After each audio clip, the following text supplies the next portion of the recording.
Today, thanks so much for joining me once again from wherever you are tuning in tonight. It is Maiyegun live.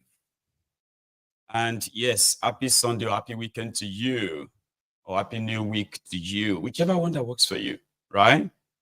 Anyway, in the last few days, Aliko Dangote has been in the news. And he's been in the news for some economic sort of a reason, right? And he's been in the news as well, more or less like screaming for help. It's just that it is different when the supposed quota system billionaire is crying for help. His own kind of cry for help is never going to be compared to yours crying for help under the Thiefnubu nomic. I was talking to to some of my friends this afternoon. And I said, do you know that until recently, we never used to see Dangote. We just hear about Dangote this, Dangote that. Especially if you grow up in the 90s, maybe in the 2000s as well. You just hear about Dangote, Dangote this, Dangote that. You will rarely see his face. You will rarely see him talk or anything because everything was fine. We know the story behind Dangote Refinery, but it seemed like we probably didn't know the whole story. Dangote, who invested, according to the record now, who invested $20 billion in Nigeria. Yeah, okay, hang on, let's rephrase. They said Dangote Refinery is worth $20 billion investment. There is over $9 billion of Nigeria money that was ferried into that. But let's leave that for now, okay? Dangote, as an investor, who happened to be like a Nigerian investor who invested that amount of money in that country, enjoys this, this special privilege. That gives him this monopoly. Whatever Dangote is interested in, Dangote gets. And that is how some of us who grew up in Nigeria, that's how we sort of remember Dangote. Governments in Nigeria will formulate policies because of Dangote to give birth to Dangote Refinery. Dangote Cement. Ibeto Cement had to die. There are many others there are many other businesses that has die for Dangote to be Dangote. So we kind of knew that. But you see, this last few months, it will like say things are not looking good for Alhaji. Apart from those of us who have been exposing the connection of the rogues, the criminals in Nigeria, their connection to Dangote and Dangote Refinery. In fact, a lot of us who knows their story very well knows that Dangote is just a front for the looters, ruiners, and the destroyers of Nigeria in the past, who have managed to siphon Nigeria money through different kind of Dangote invest this, Dangote invest that. There are those of us who are convinced. So Dangote is untouchable. So what changed? I think Thiefnubu happened. Remember that Nigeria borrowed $1.8 billion that they gave to Dangote as part of that $9 billion that they gave to Dangote, and they said it was to buy 20% stake in Dangote Refinery, right? Then Dangote came back after the Thiefnubu's gang raided his headquarters in Lagos. A few days ago, Dangote came out and he said that Nigeria's 20.5% investment that they borrowed money for is now 7.4%. What happened to the 13.1% of the shares of the money? Some said it is the first bargaining chip in order to cut Thiefnubu into the deal of what Dangote conglomerate truly means. And like I said there 3 days ago, there is a crack, and that crack from within, you are about to kind of see it unravel. What's that crack? Dangote enjoys more or less like immunity from everything. When Bukwari shut the border of Nigeria, they didn't shut the border against Dangote. They say you get Dangote rice, but there is no Dangote farm where they are growing rice, right? So you see this dubious behind the scene kickback economy, this pseudo economy that they are running in Nigeria, milking Nigeria.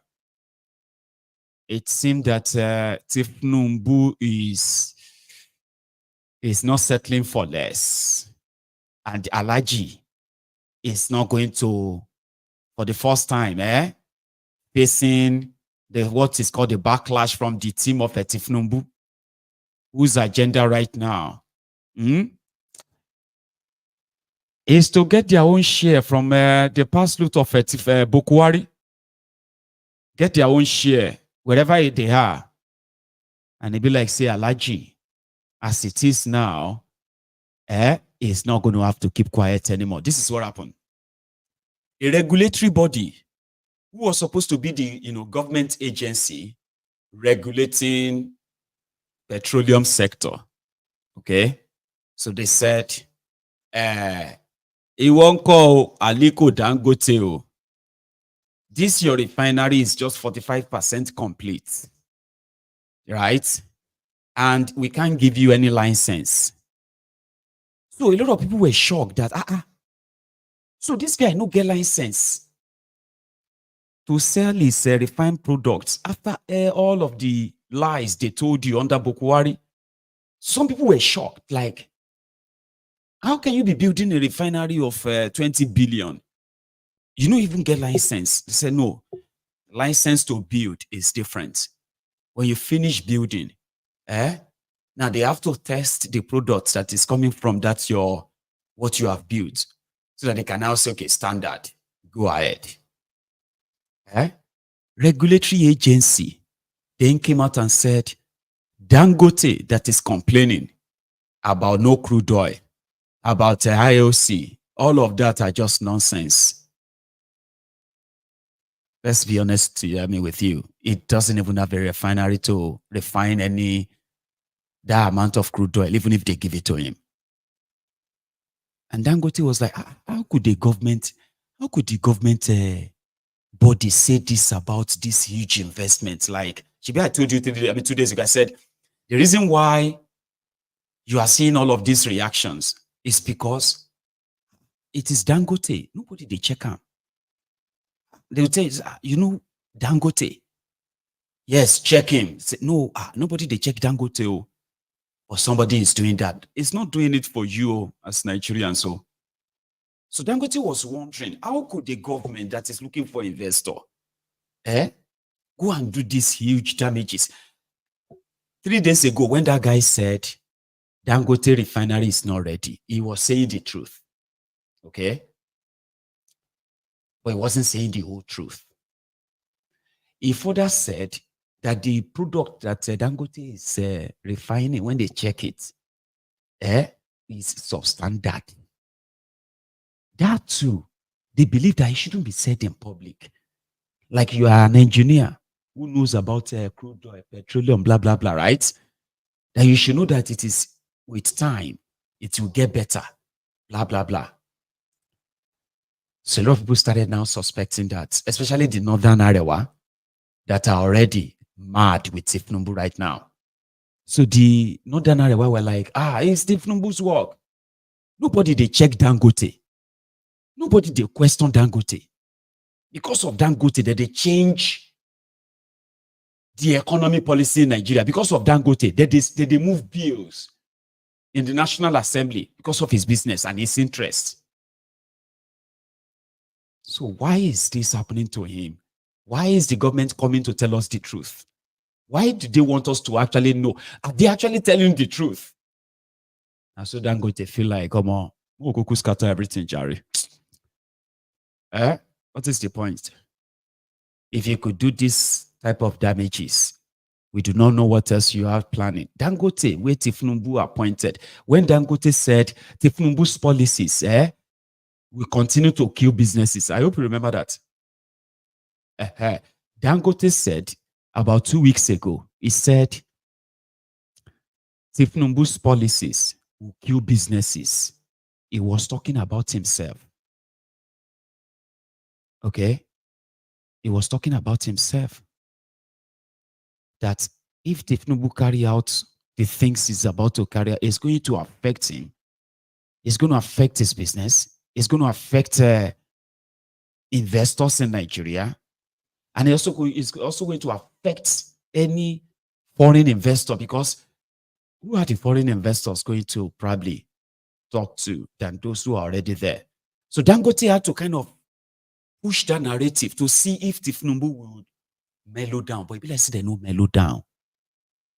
So they called him. For the second time, Thiefnubu nominated him as a member of Economic Council. Economy nonsense. Okay? But behind the scene, what if one alajipa? And this also goes to those elites, Nigeria elites, who are done miscalculated. A lot of you felt like no matter how bad Nigeria is, Thiefnubu will make you will make some money under him. Thiefnubu only enrich his own ass lickers, his own loyalists. Have you not seen it? You will lose your businesses, you will lose your money, all those ones you've managed to rip Nigeria off, you will lose them. And Dangote is just the beginning. So the man don't get the memo. It feels like the government is no longer going to protect him, or is no longer protected. Dangote is no longer protected. No thanks to Thiefnubu. Dangote's interests, businesses are no longer protected by the powers that be anymore. Dangote is now free for all. You know what he's saying? He said he knows that a lot of people are saying that he's been a quota system billionaire. That Nigeria has been kind of like pardoning him. He's been enjoying that kind of patronage from any government, all governments in power. He said it's not true. It's a lie. This is Dangote now coming out fully now. I say, okay, if now so you won't do. We never expected you people to go this far. Maybe I say all gloves are off now. So let's go to the ring. So Dangote is now saying when he chooses to build this refinery in Ogun State, and Amosun was asking him for $500 million. He didn't say it that way, but we know the story. So Amosun was asking him for $500 million if Dangote was to set up his refinery at Olokola, free trade zone, right? So since Amosun was not cooperating, Fashola was governor then. He met with Fashola. Fashola went straight to that Lekki that you see there, right? He said, just choose wherever you want. And after that, we never heard that Dangote paid $100 million. 150 billion naira to Fashola. And immediately Fashola collected the money.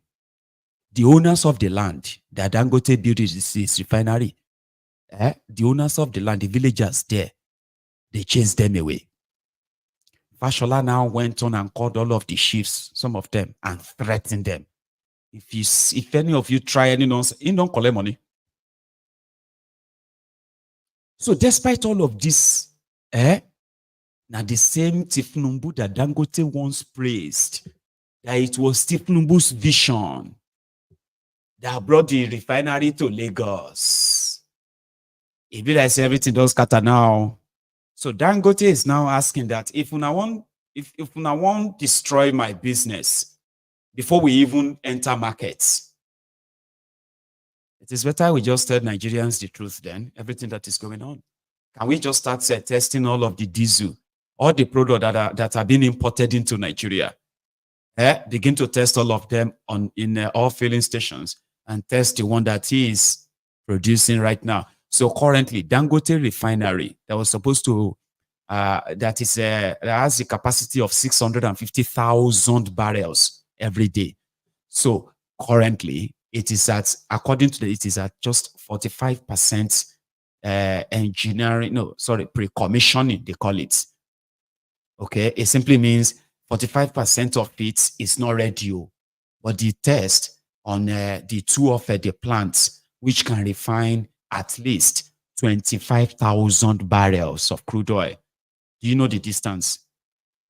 So you can practically say Dangote's refinery right now can only refine probably about 40,000 barrels of crude oil, but the main capacity is 650,000.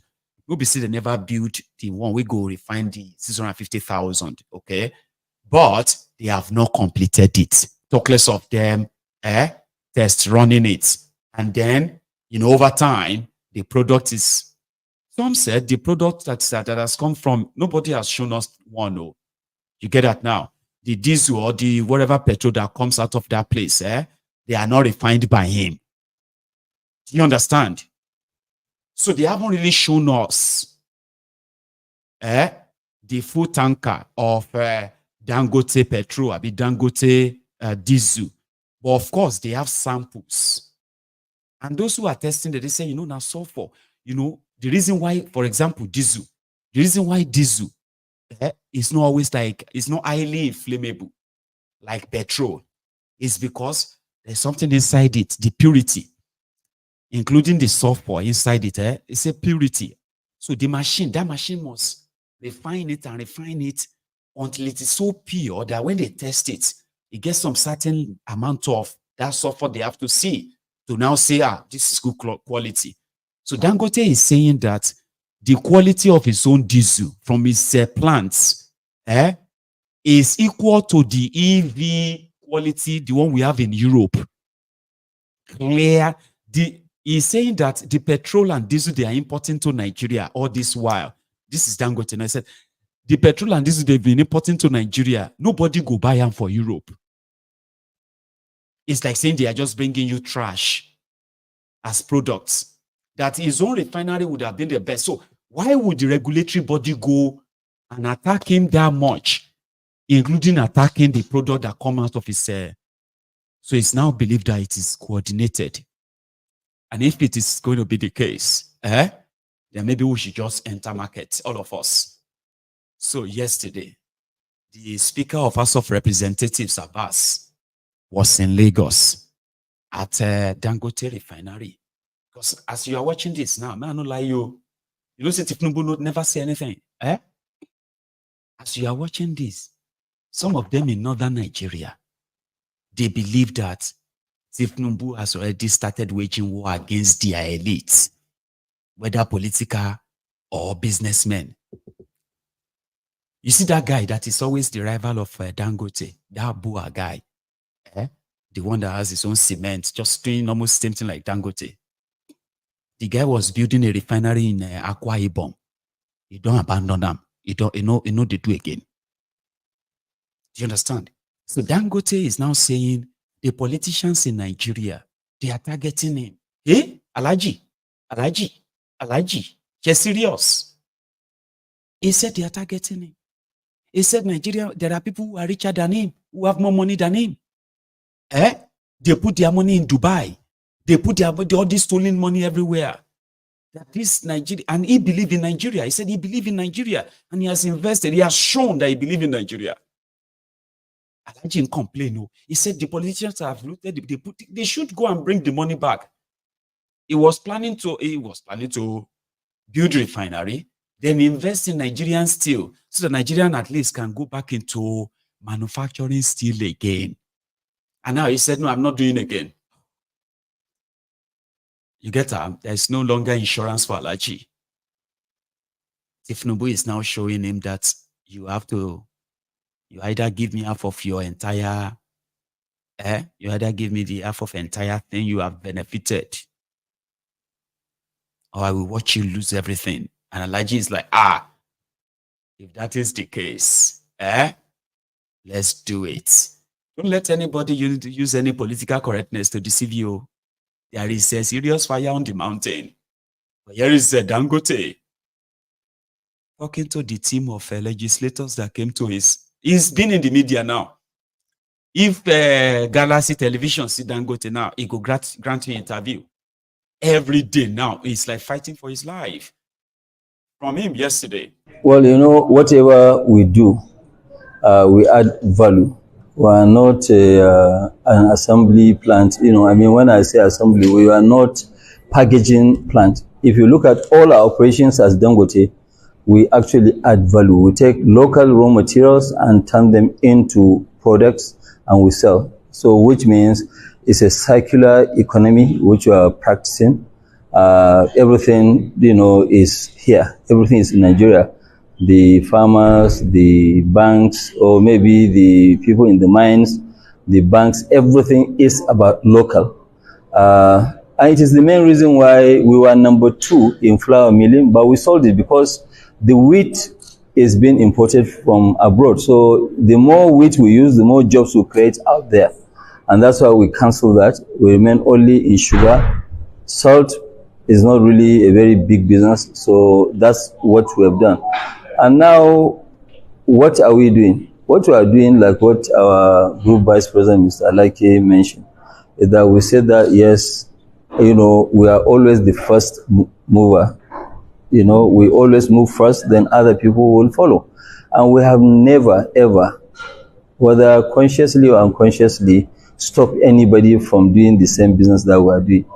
To the contrary, when you look at it, when we first came into cement production, it was actually only Lafarge that was operating here in Nigeria, which is Iwekoro, and then the one in Ashaka, in Gombe.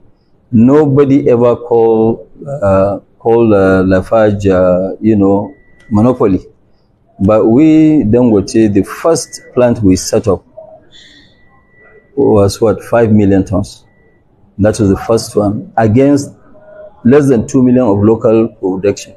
But when we got in there, people now start saying, monopoly. And this is really very disheartening when people keep talking about all this monopoly. Monopoly, it is only when you stop people, you block them through legal means or whatever. No, it's a, level playing field where whatever Dangote was given, okay, in cement, for example, okay, other people too were given. In fact, some of them, maybe they even got more than us. Okay, we are always very, very careful. You heard what I said. In the refinery, we did not, and I repeat, we did not collect one single incentive from the federal government of Nigeria or from even the Lagos state of Nigeria. Yes, Lagos state, maybe they gave us a good deal, but we paid $100 million for the land. It wasn't a free land. We paid for it. Okay, so people are always looking at the different, other side, they are not really looking at the real picture. Okay, that's one. Number two, this country has been having... My worry, Aliko. You will still tell us more. You will tell us everything we need to know. Okay? The behind the scene deal. Waiting on a cook. Warehouse one born now. How many of you notice how stressed he look? Eh? See, if you are like me, right? If you are in your 40s or late 30s, that means you grew up in the 80s and 90s, Abi. At least let's say 90s. Be honest though. Can you say you've seen or heard Aliko Dangote talk or in public this much when you were growing up? Like you have seen him in the last 2 months. Stress is the very power. I take that back because I won't call him weary. Is a capitalist, but a chronic capitalist. Okay? So the other part is that he is also a criminal, right? So a criminal in the sense that there is an organized crime against Nigeria.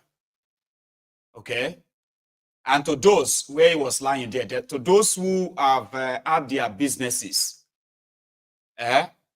destroyed from the source, those who have had to kind of leave out whatever businesses they wanted to do at the time that has to do with Dangote, or those who are actually running their businesses and Dangote shown interest and they said, because of this and that, we are confiscating your properties because you are competing with Dangote. He is a criminal in the sense that there has been this organized crime against the whole country, and it is like the economic economic sabotage. He benefited immensely from it. He was supposed to be Nigeria's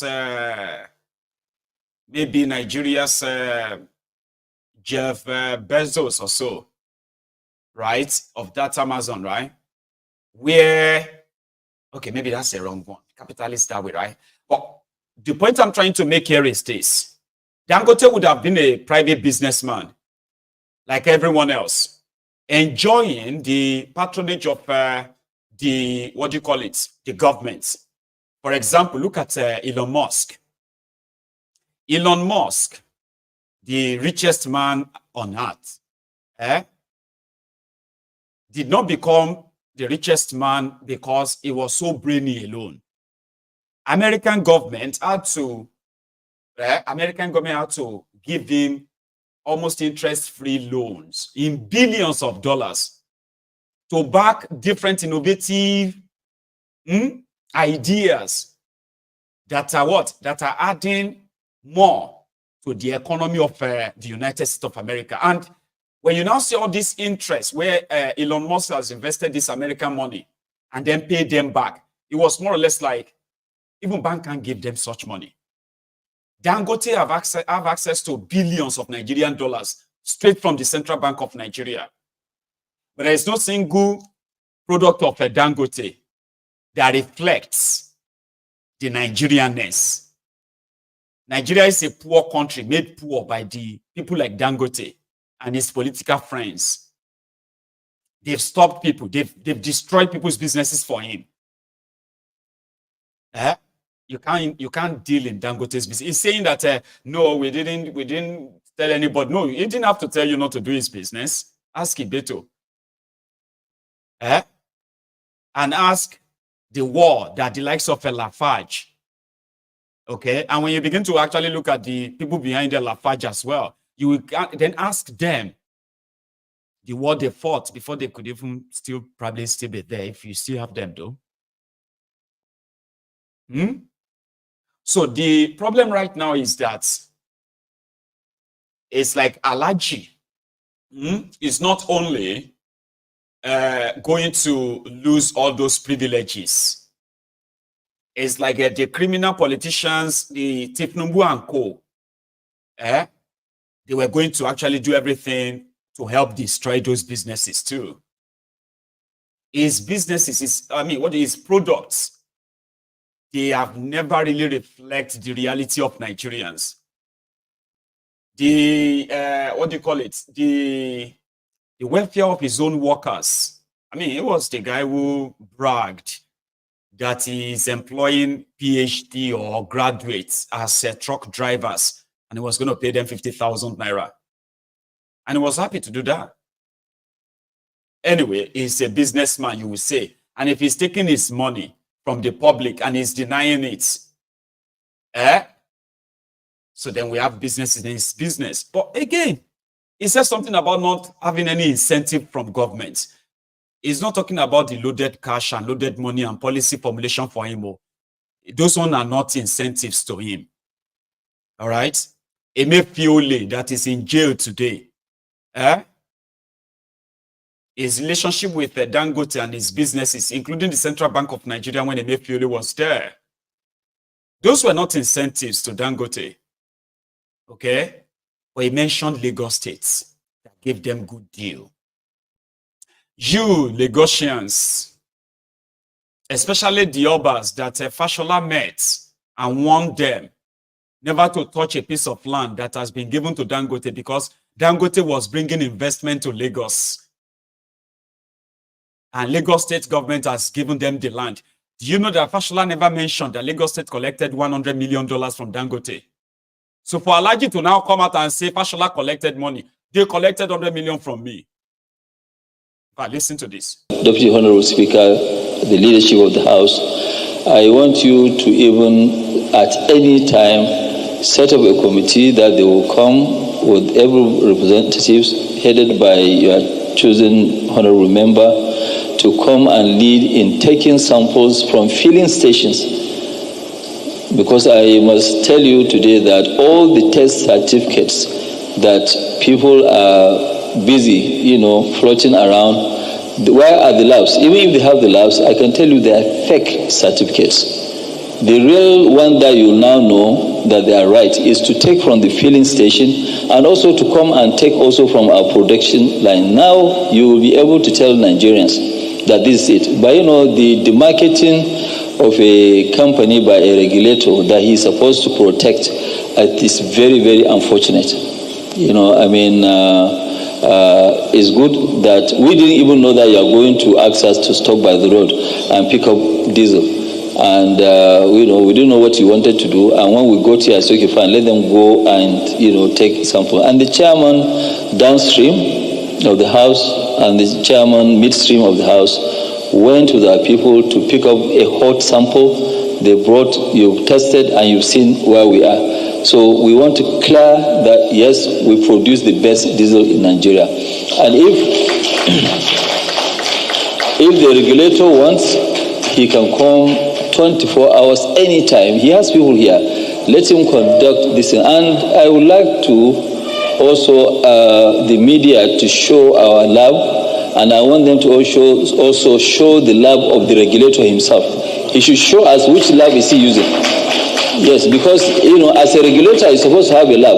If a regulator doesn't have a lab, then we have an issue. He cannot rely on somebody. He's supposed to, check us. You still following this, right? I'm a storyteller. Okay, so I'm a storyteller, and until I am satisfied, right, that you get what I am saying, I'll keep repeating it in a way, not repeating that way. Do you know that all these things you and I are now hearing, watching, hearing Dangote say, there are things that you and I would never hear from him, from anybody. Dangote will just have to pick up the phone. They will sack the guy. It is the normal. You don't dare. So Dangote feels like, you can see the stress on his face, right? It's like, man, these guys have just destroyed everything I thought I was working on. How could you just go out there and just say this thing about this whole thing? This was supposed to be Nigeria. They are trying to make you believe that Dangote Refinery is a Nigerian pride. They are saying it now. Dangote Refinery is the biggest. It's not going to benefit any of you. Nobody. It is there to milk you. The stage is set, like I said. Dangote Refinery was supposed to reflect you. Now, other people supposed they pay. You see, Africans are supposed to be jealous of you. And say, oh, you don't go believe them. In Nigeria, now only just 10p that they sell per liter, but 4p, 4 pence, or 4 cents is a liter of petroleum in Nigeria. You know what? More than 20 African countries are using Nigerian Dangote petrol, Dangote diesel. Guess how much they are buying their own? A liter. If you go to Ghana, Dangote petrol, Dangote diesel, now $1, or let me say $2 per liter. See, $2 per liter. Nigerians, they buy them for just 5 cents. Say now because them get the oil, don't mind them. Now the rest of Africa, they subsidize the oil Nigeria is using because they have the best, this and that. Sure you get, but it is not for you. They go sell you a liter for 1,800 naira. By the time they finally say, okay, okay, the war done over now. They don't entertain me and you finish. Or you take your license, Dangote, go and sell whatever you can sell. He will come and sell it to you for 2,000 naira per liter. Then that pride of Nigeria, that the Dangote is asking you to help him save now. You see all the stress on his face. It is to tell you what he's passing through. People are now showing solidarity. Anyway, when you see Dangote, if they go through a lot.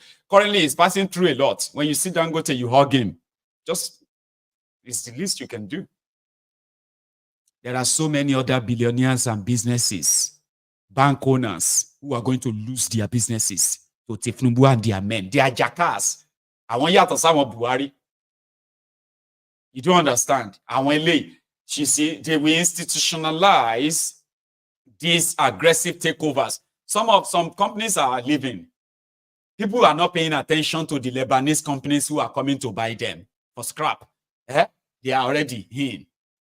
Thiefnubu and his gang, when they are done, even the untouchable go pick race.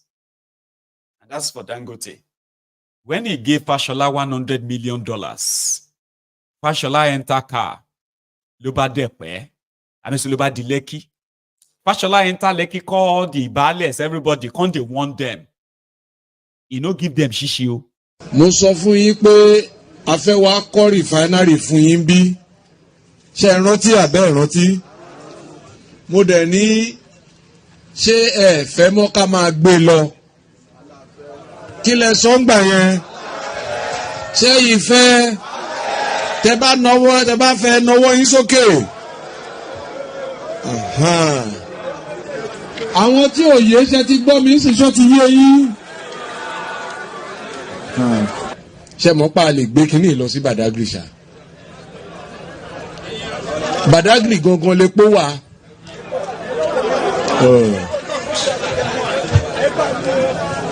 Ṣé ẹ fẹ́ abẹ́ ẹ fẹ́? Ó ti bẹ̀ yín. Ẹ̀yin tẹ́ ẹ bá fẹ́ dìde kẹ́ máa lọ. Ẹ̀yin tẹ́ ẹ bá ti fẹ́ dìde kẹ́ máa lọ ká mọ iye àwa tó kù. Tẹ́ ẹ bá fẹ́ dìde kẹ́ máa lọ.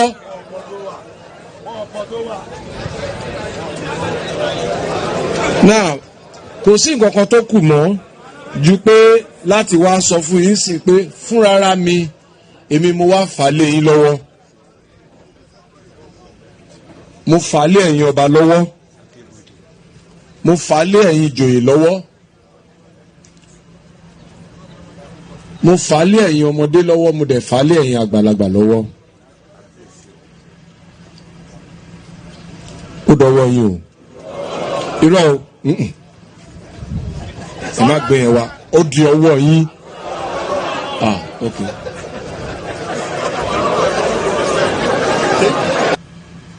Àwa lẹ̀ ń bá nájà o. Tí ó bá kù díẹ̀ káàtó, àwa ni kẹ́ tọ̀ wá. Gbogbo àwọn báyìí kò sí kankan tí ò lè rí nínú wọn. Justice Ògúntádé bàbá mi ni. Bámú bàbá wa ni. KLM bàbá wa ni. Tó bá kù díẹ̀ ẹ má lọ nínú kíníkẹ́lẹ́ lọ bá irinṣẹ́ wọn jẹ́ o. ẹ rí bínú mi gbà yẹn o. mo sọ fún yín. That was Fashola. So what he was practically saying there was he was gaslighting the people there. He was asking them that, do you want the refinery? I am the one who said they should bring the refinery here. Do you want it or not? We want it, we don't want, we want, we don't want, we want it, we don't want it. Then he said, do you know that if you don't want it, I'll take it to Badagry? Eh? You remember that one? That joke? There's a joke, right? I'm sorry, I need to deviate a minute.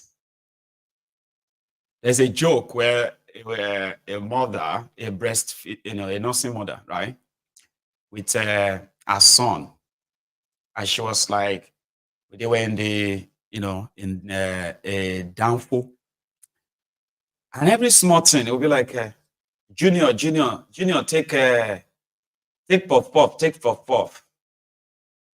If you don't take it, I'll give it to this brother, then she will eat it. Junior, take chin, take chin, take chin, take chin. If you don't take it, I'll give it to this brother. Junior, take popcorn, take popcorn. If you don't take it, I'll give it to this brother. Meanwhile, as she was passing the hand, but that way they decided was that. I said, okay, well, she was just teasing the baby. Then last, the woman was like, now removed her breast. I said, Junior, take breast, take breast, take breast. If you don't take it, I'll give it to this brother. As she won't put her back, the guy provoke.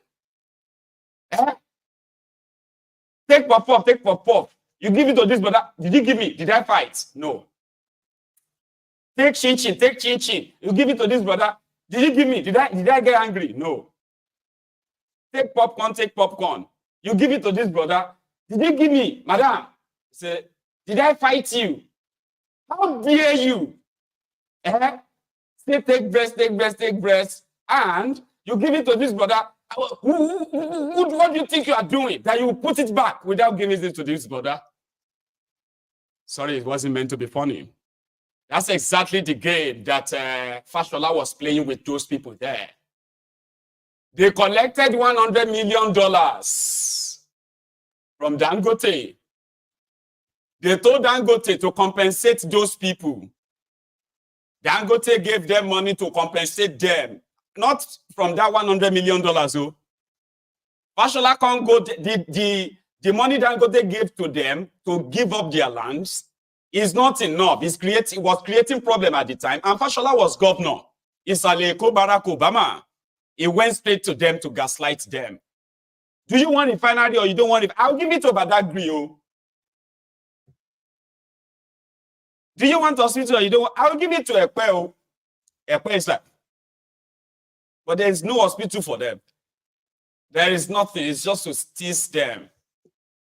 You know that it is Badagry that has the crude oil. No, we want it. We don't want it. It was because of the compensation. 100 million bongon ish. That wasn't the only scam around this whole thing. Oh. They go see mention names. Oh. The Ogbonge Ogbontarigi Olori Olosha, the head of the supposed head of the enemies of Nigeria at the time. Oh, that was Bokowari Mumumadu. Bokowari, the Daura lifeless money coin. You know what happened? Nigeria need future. See, when people tell you about Nigeria future, one paro fun any, and please don't lie to your own children. Nigeria need future. According to Bokowari and gang, they said, when they set the agenda of this Dangote for their money laundering scheme, they said that Aliko Dangote will be given 650,000 barrels of crude oil every day. 20 to 21 million barrels of crude oil every month. That Dangote crude oil plenty. Like Dangote won't drink he won't take a bath. But it was a lie.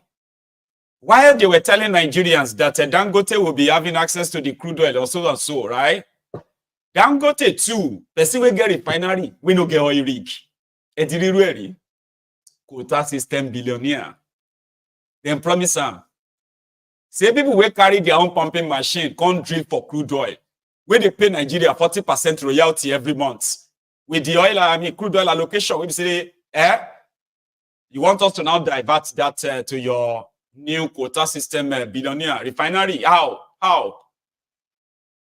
She Dangote, person will spend billions. No know that. But it is Nigeria. Dangote he didn't have to struggle for anything. If government say they will tell one of those oil companies to give you crude oil, who is going to challenge them? That was the life of Dangote until his refinery needed crude oil. True. You can't realize, say, kaki no be leather. Do you know that why Bokwari was telling you that Dangote refinery is coming to they've already sold all the crude oil in Nigeria. To the future, bong. When Nigeria has a 4 refinery, the 4 of them are not working. Over $10 billion in the space of 9 years have been expended on it. Gone. Still not working. Okay? Now, somebody said he's building refinery. Because Nigeria don't get refinery, they are importing fuel, finished products. Now, Nigeria is, Dangote, somebody is building refinery, now they have to import crude oil. So Dangote went to town. He didn't tell us all that Bokwari did, because he can't, but he will still have to. Dangote no get any crude oil from them. Excuse me.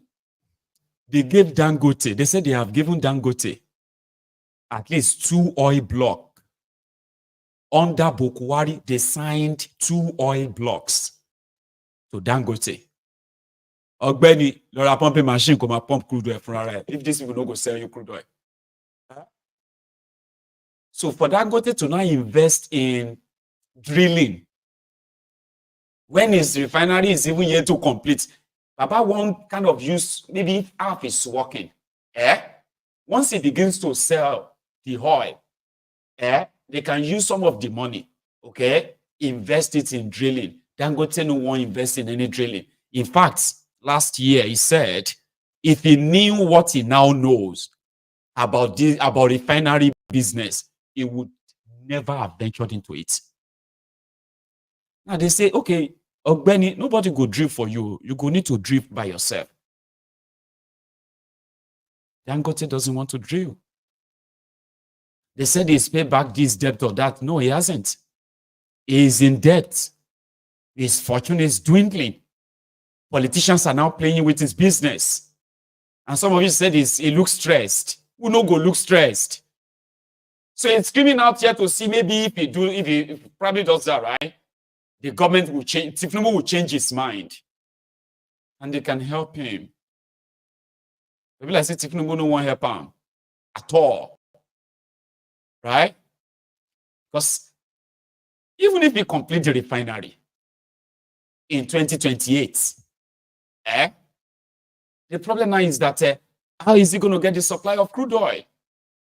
Nobody is going to give it to him. If he's going to go and buy an import, economics, business sense of it, it doesn't make any sense. It's going to run down. But this guy has something to say. Part of what he's saying is a lie, but some of it is true. What I want to ask is how much of forward sales agreement affects our own part of this whole ecosystem? Because the Dangote had raised alarm that he's not getting crude.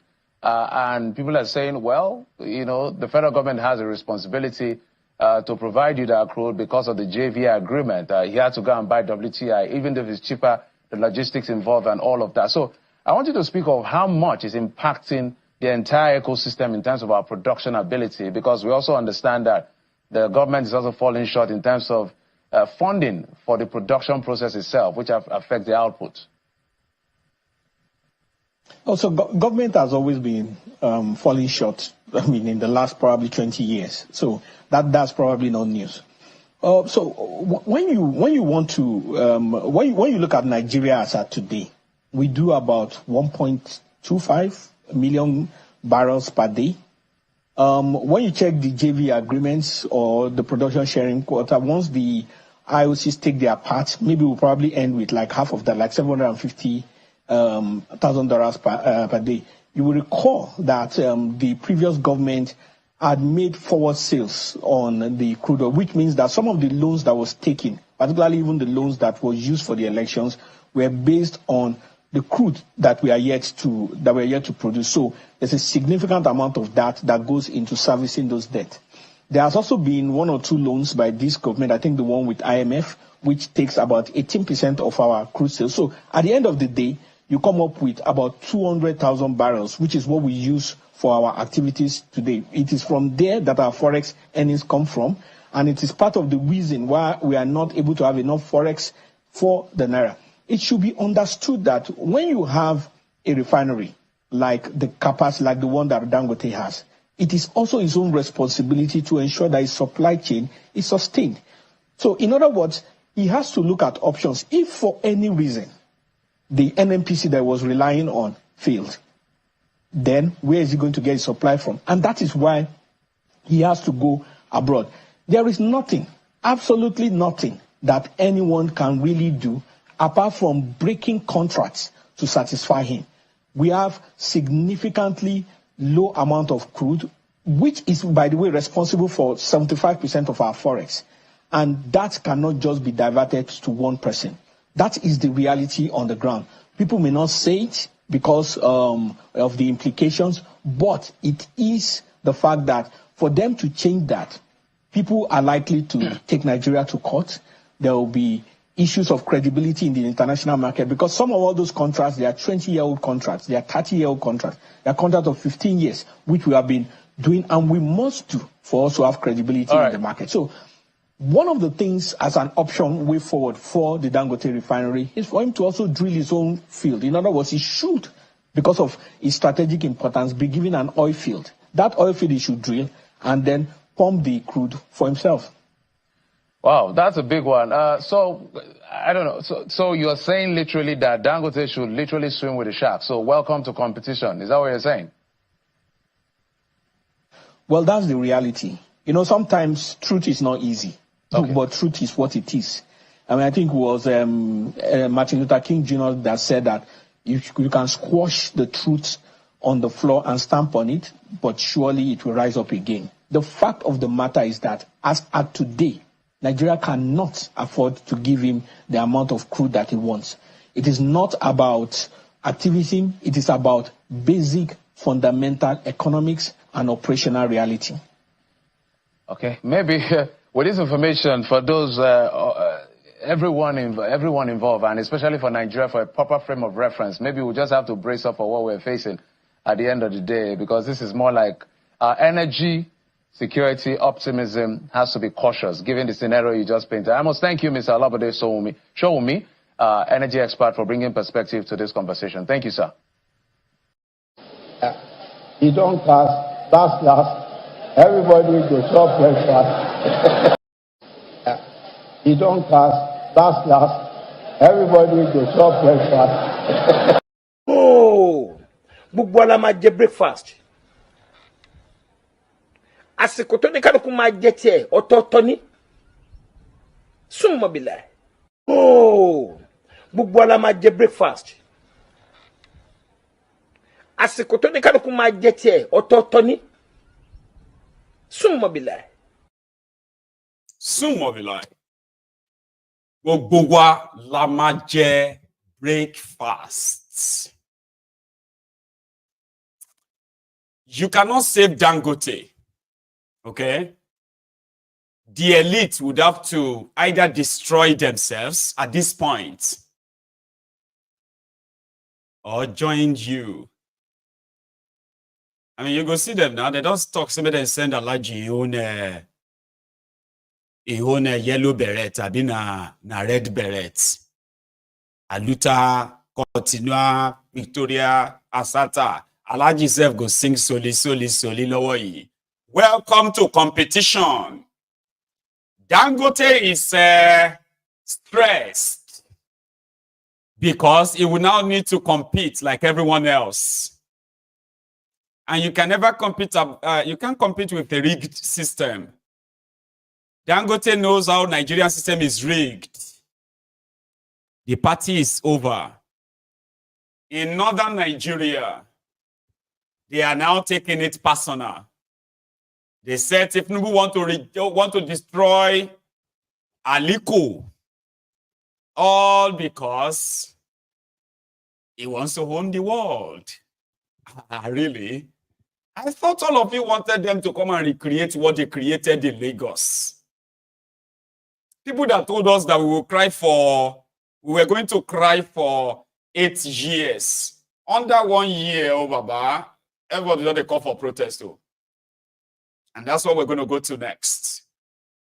You know that Thiefnubu's illegitimate regime, Bayo Onofunuga, the Ezibida, long throat, 70-year-old social media special advisor to call you, woke up yesterday to fan the ember of tribal, religious, ethnic division.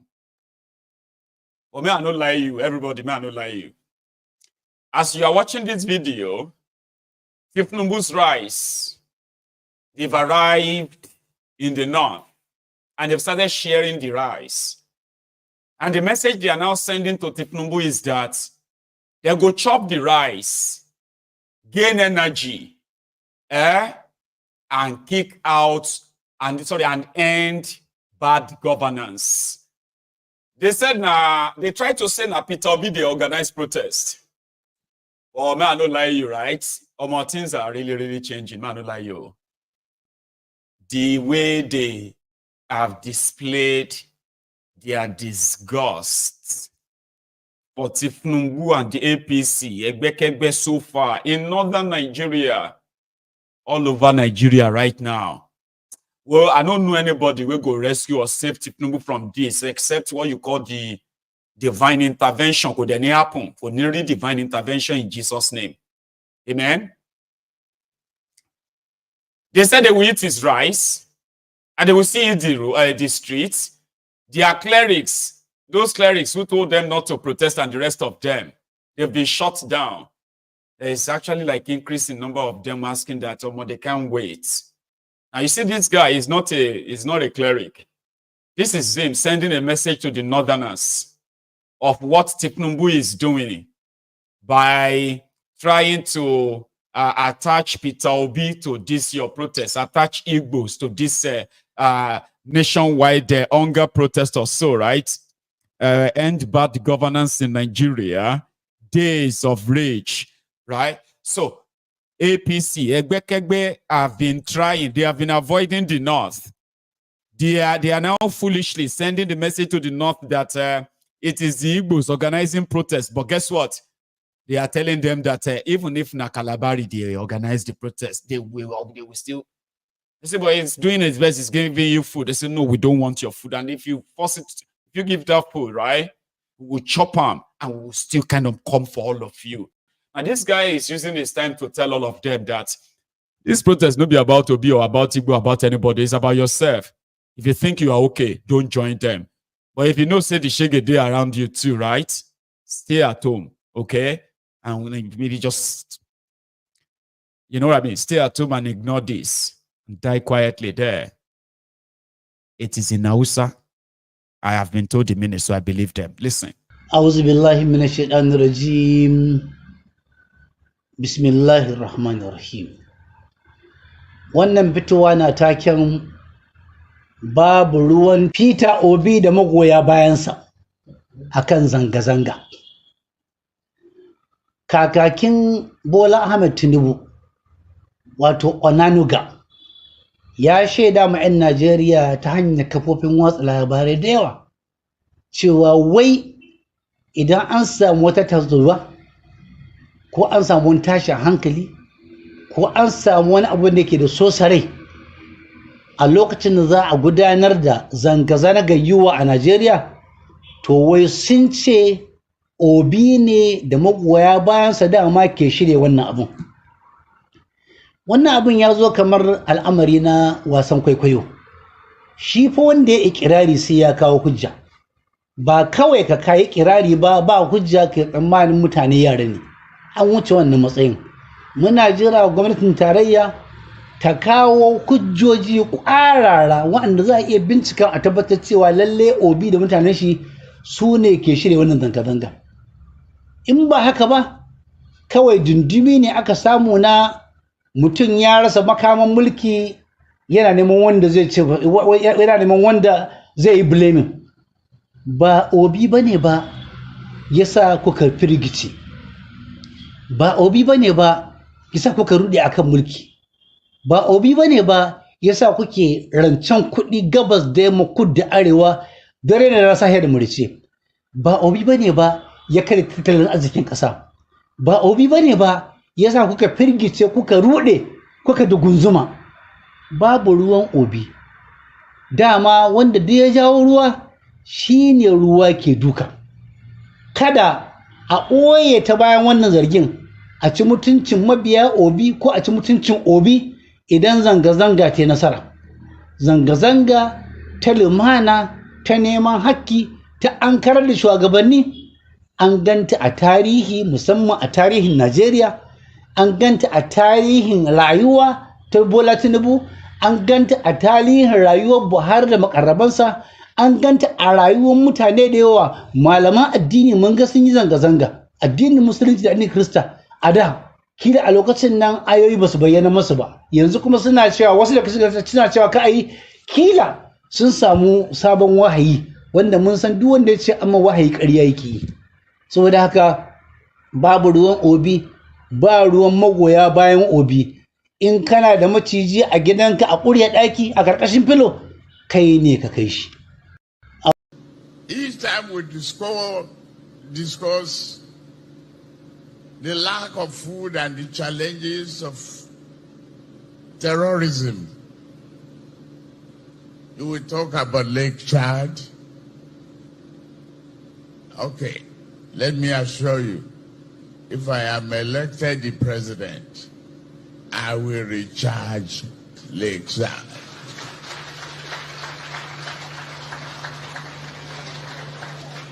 Nuisance lele. The zanga-zanga is the protest. Protest is called zanga-zanga. He was asking the people that is it Obi that caused the lack of job, the lack of food, the insecurity? Is it Obi that caused that? Or is it, I mean, you know, do you need Obi before you can protest against insecurity? Do you need Obi to tell you to protest? Do you need this or that?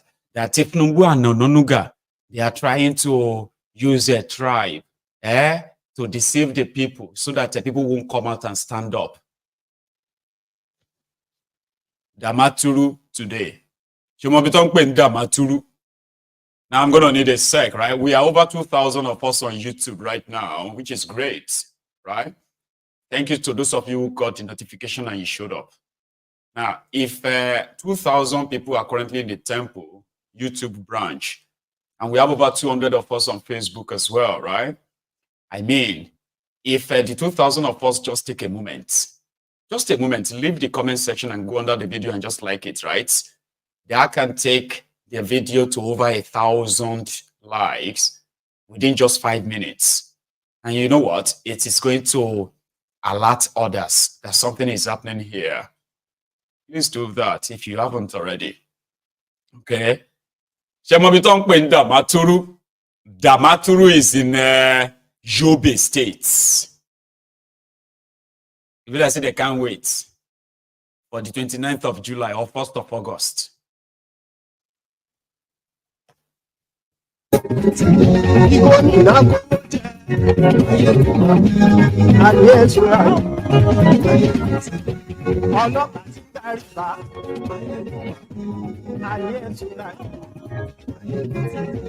Aṣòfin tí ń rúfin o, ayé ẹ̀sùn láti báwo ló ṣe ayé ẹ̀sùn láti ọ̀jẹ̀lú ẹ̀sùn rákì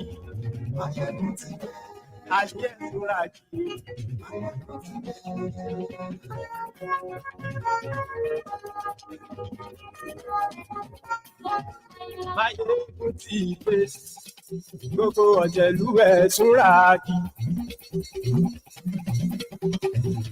Maiyegun ti dé gbogbo ọ̀jẹ̀lú ẹ̀ túnra kí. Ṣùgbọ́n ní bá ti ṣe èyí tó yẹ kí wọ́n ṣe, ọmọ bá dèrò ní fi wọ́n níran òun. That is what you called Otisetigo. And that was in Damaturu, Yobe State. Why is Thiefnubu afraid of people coming out to exercise their displeasure against the directionless, clueless, kleptomaniac, kakistocrats, Thiefnubu's government? Why are they afraid? Now, people are like, if they won't kill us, may they kill us. Listen, if they kill one, then they would have to kill more. Don't let them threaten you.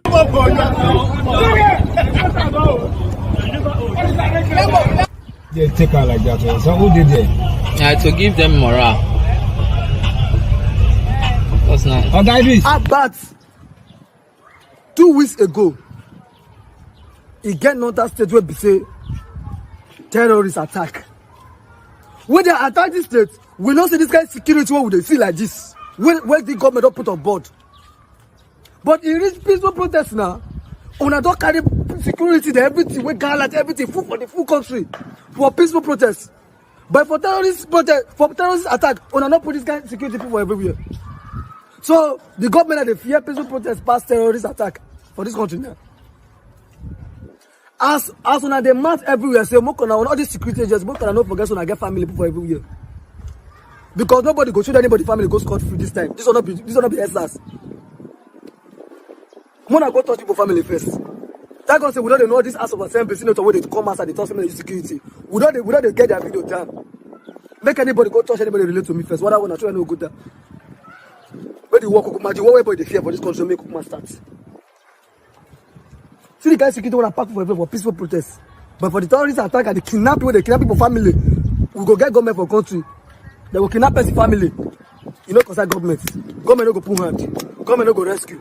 The person, if the person don't get the money, they'll kill the family. For country, for place we get country, we get government. Now, you don't need protest now. Don't carry out the whole heavy security for everywhere. I they call everybody to join this protest. Anything we want pause, make it pause. Because everybody go die normally. Nobody go live forever. And all these people, the way they call for the security agency to enter everywhere, man and mark their face, put aside their picture. So that if they shoot anybody, on know to go attack first. Nobody will go score for this time. If you say they use 50 security, you don't get anything you never see before. Yes. Boko Haram, make them combo fight. If you not combo fight, we no go come up for here. So make them combo fight, make it finish. Allahu Akbar. I think and I get power. Make them combo fight. If we no fight, we no go. If we no fight, we no go.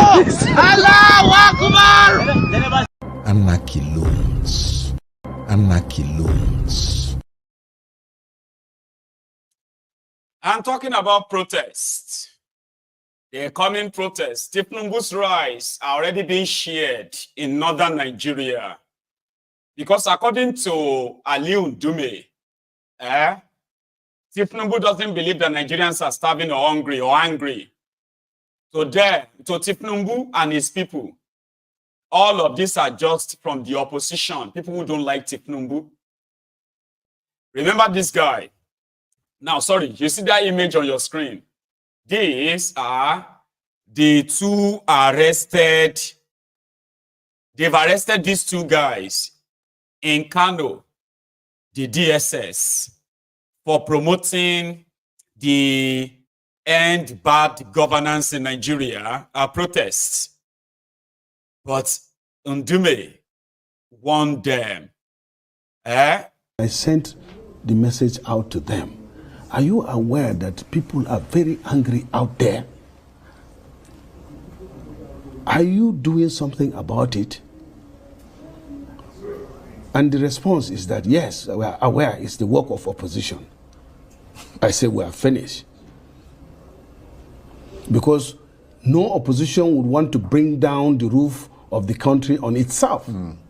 Because they are in the country. So if the country collapses,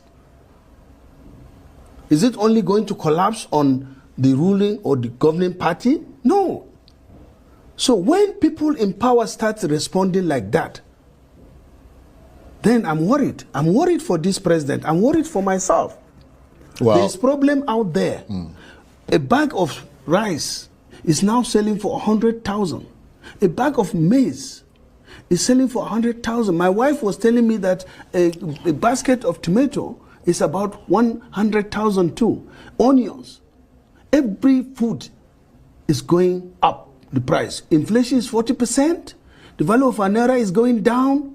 And then, not only that, when you tell people in government that, hey, people are hungry, angry, and they are preparing, or they are signs that they will revolt, you say, no, don't worry about them. That is very, very dangerous. And I hope this will be, to me, God will exonerate me because I told them. And many Nigerians today told me and encouraged me to come for this year program, speak out on our behalf. And that's why I was elected. If the government doesn't do anything, there will be problem. I sent. He don't pass. Last. Everybody go chop breakfast. Now everybody go collect. So they have started arresting people, picking people up. And I'm saying this now to some of you. I know they are going to arrest Showore. Everybody who knows the level of energy that Showore has really put into this, including how many people that Showore has actually working, right, as we speak. He is currently doing a series on Twitter because they said that those who are going to riot, some people are going to hijack your protest. And because of that, please don't protest. Okay? Some criminals are going to hijack it. Some criminals are going to cause riots. And to those who have been active out there, you will see that Showore has been like hammering. He's been putting the pictures of the IG of police, the chief of army staff, the chief of naval staff, Thiefnubu's picture, Gbajabi Amole, all his ministers. He's been putting their faces on a poster to show these are the enemies of Nigeria. These are the people that are going to cause violence during the protest. These are the people. And they are accusing you of being the one that will cause the protest. So they will arrest Showore soon too, like they normally do. They are predictable. I hope when that happens, all of you who have one stone or the other to grind, you are not just going to look at you and say, hey, good for him. They arrest him. Because I know some of you will say so. But they've already started all the arrests. This shouldn't probably be the whole technique that will kind of make everybody run away. It should be what ordinarily should get everybody like more raging. And raging is sharpie. Here, one of them who was talking that nonsense, talking about the videos and faces of all of them that will be talking down on you. Here is one of them. Mark his face. For greater gain, let us wait a little longer. Let us not go to the streets. Hope is coming. We, your parliamentarians, are making sacrifice. Mr. Speaker, I want to appeal. Even if it means cutting our salary to help with the provision of food for our people who are hungry, I want to appeal that the House look into that. I know our salary is not much, but even if it means we did that in COVID. During COVID, we cut our salary. We slice our salary and we help the people.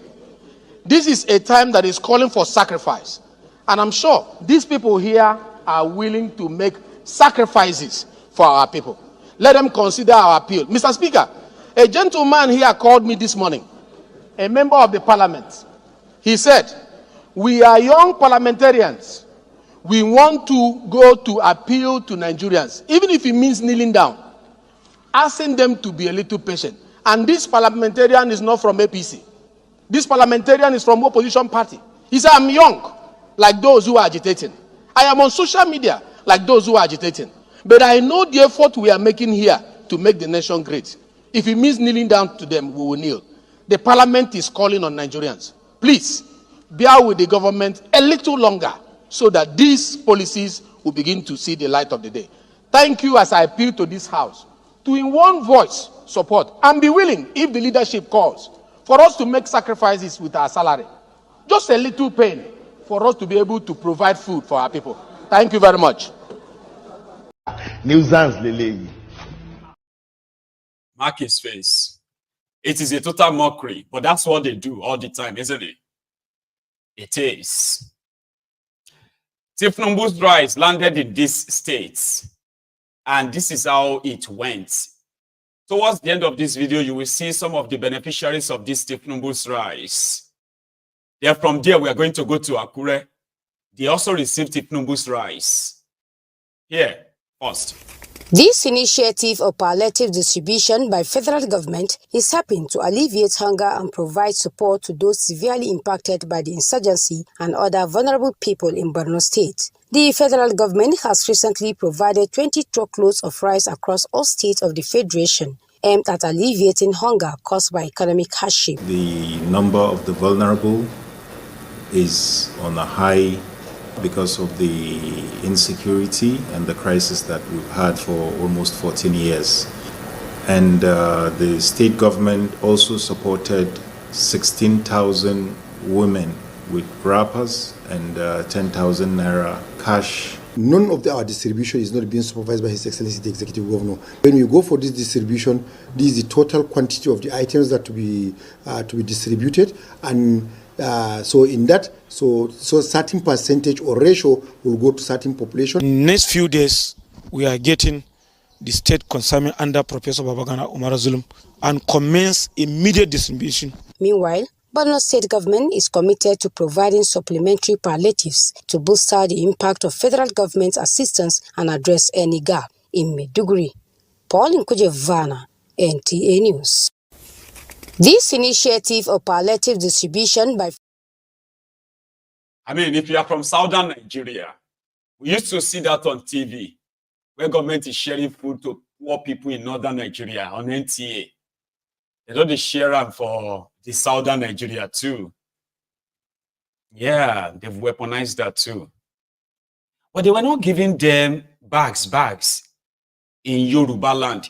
Can you please tap any Yoruba kunus, any ronukus or ronunazi that you know, if they have received their own rice? Because take a look at these people. From Akure, when Thiefnubu's rice arrived, they actually had to bribe and pay before they could bring them this bag. Now take a look at those who are going to share this Thiefnubu's rice to cushion the effect of hunger in Nigeria. To greet everyone from where you are watching North from.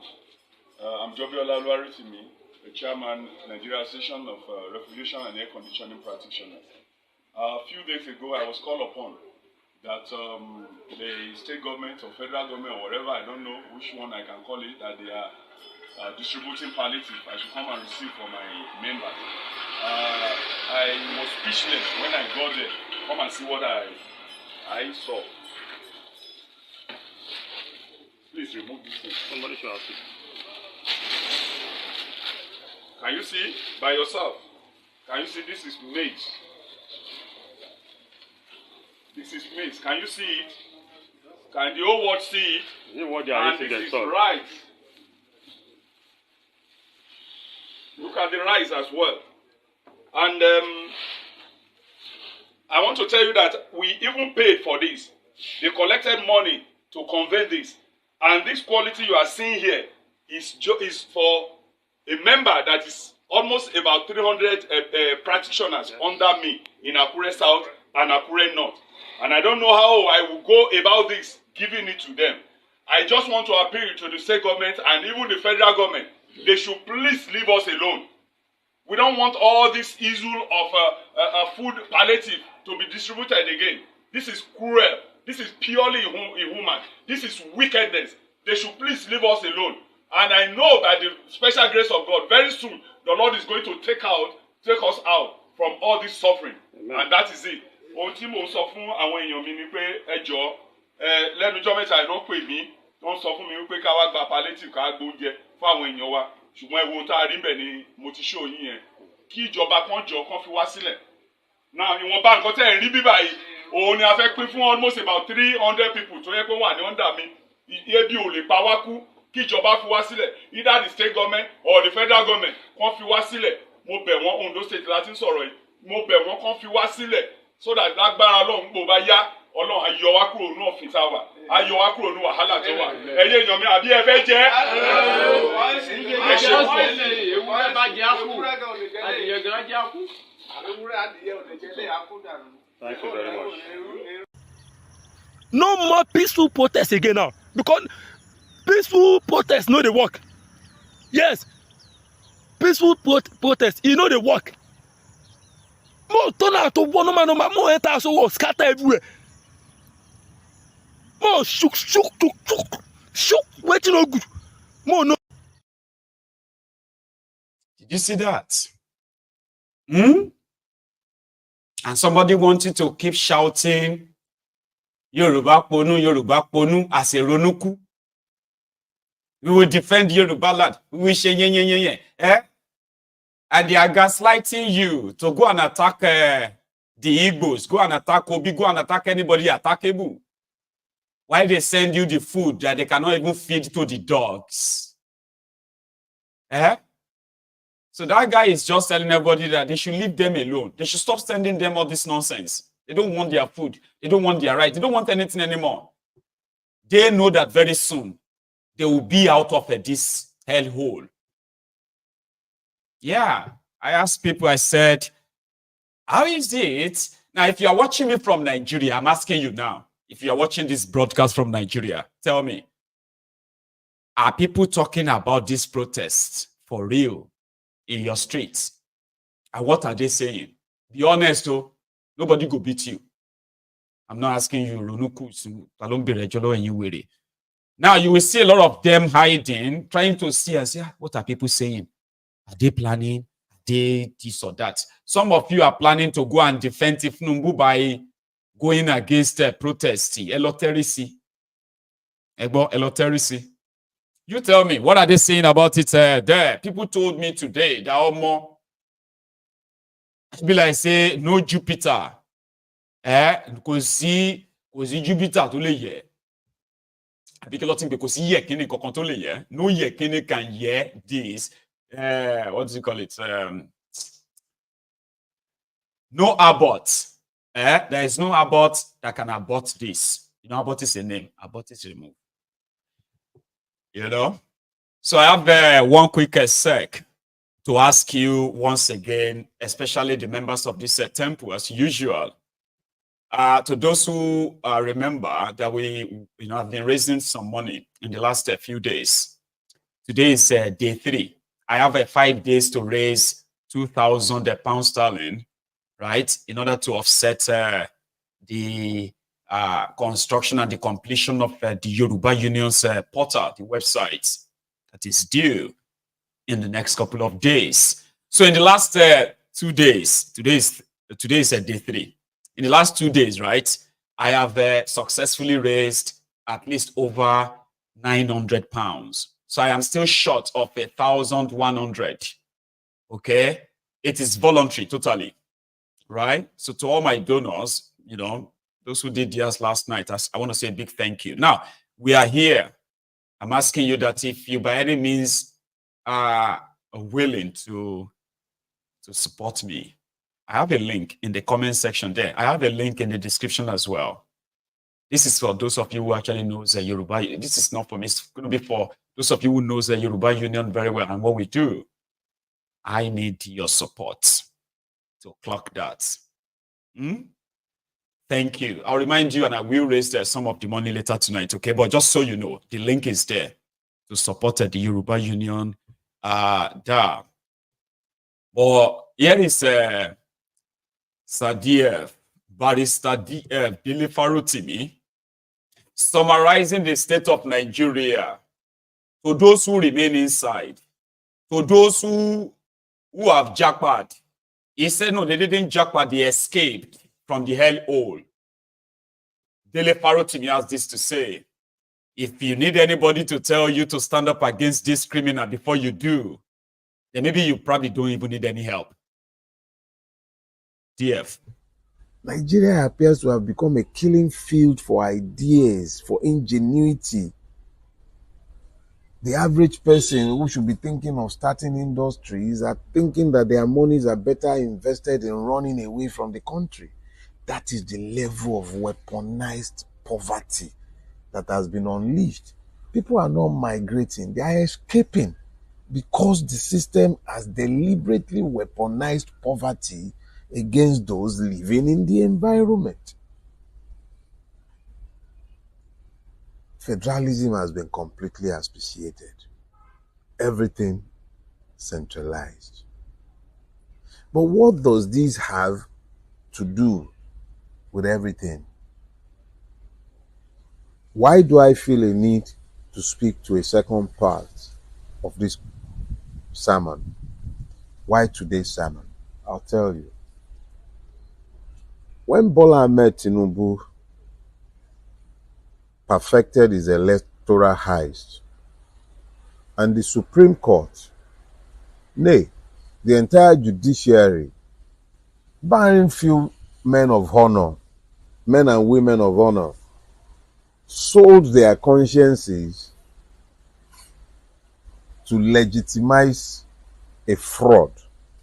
I remember saying at the time, the Nigerian constitution had been effectively shredded, and that eventually we will come to understand that Nigeria died the day that electoral heist was legitimized.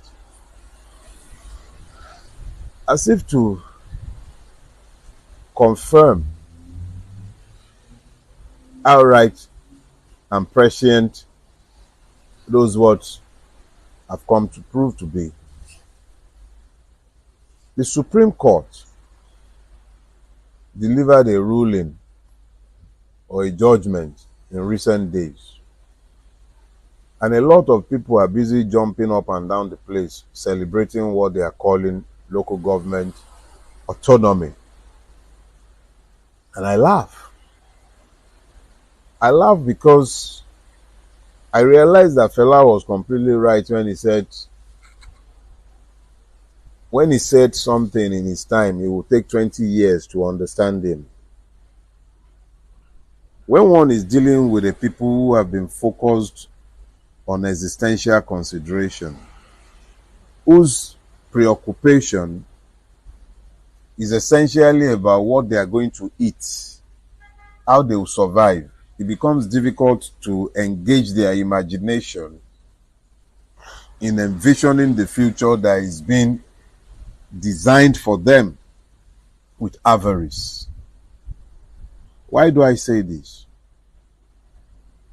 Tinubu built his reputation as a Democrat and a Federalist on the back of the brilliant assault carried out on the 1999 fraud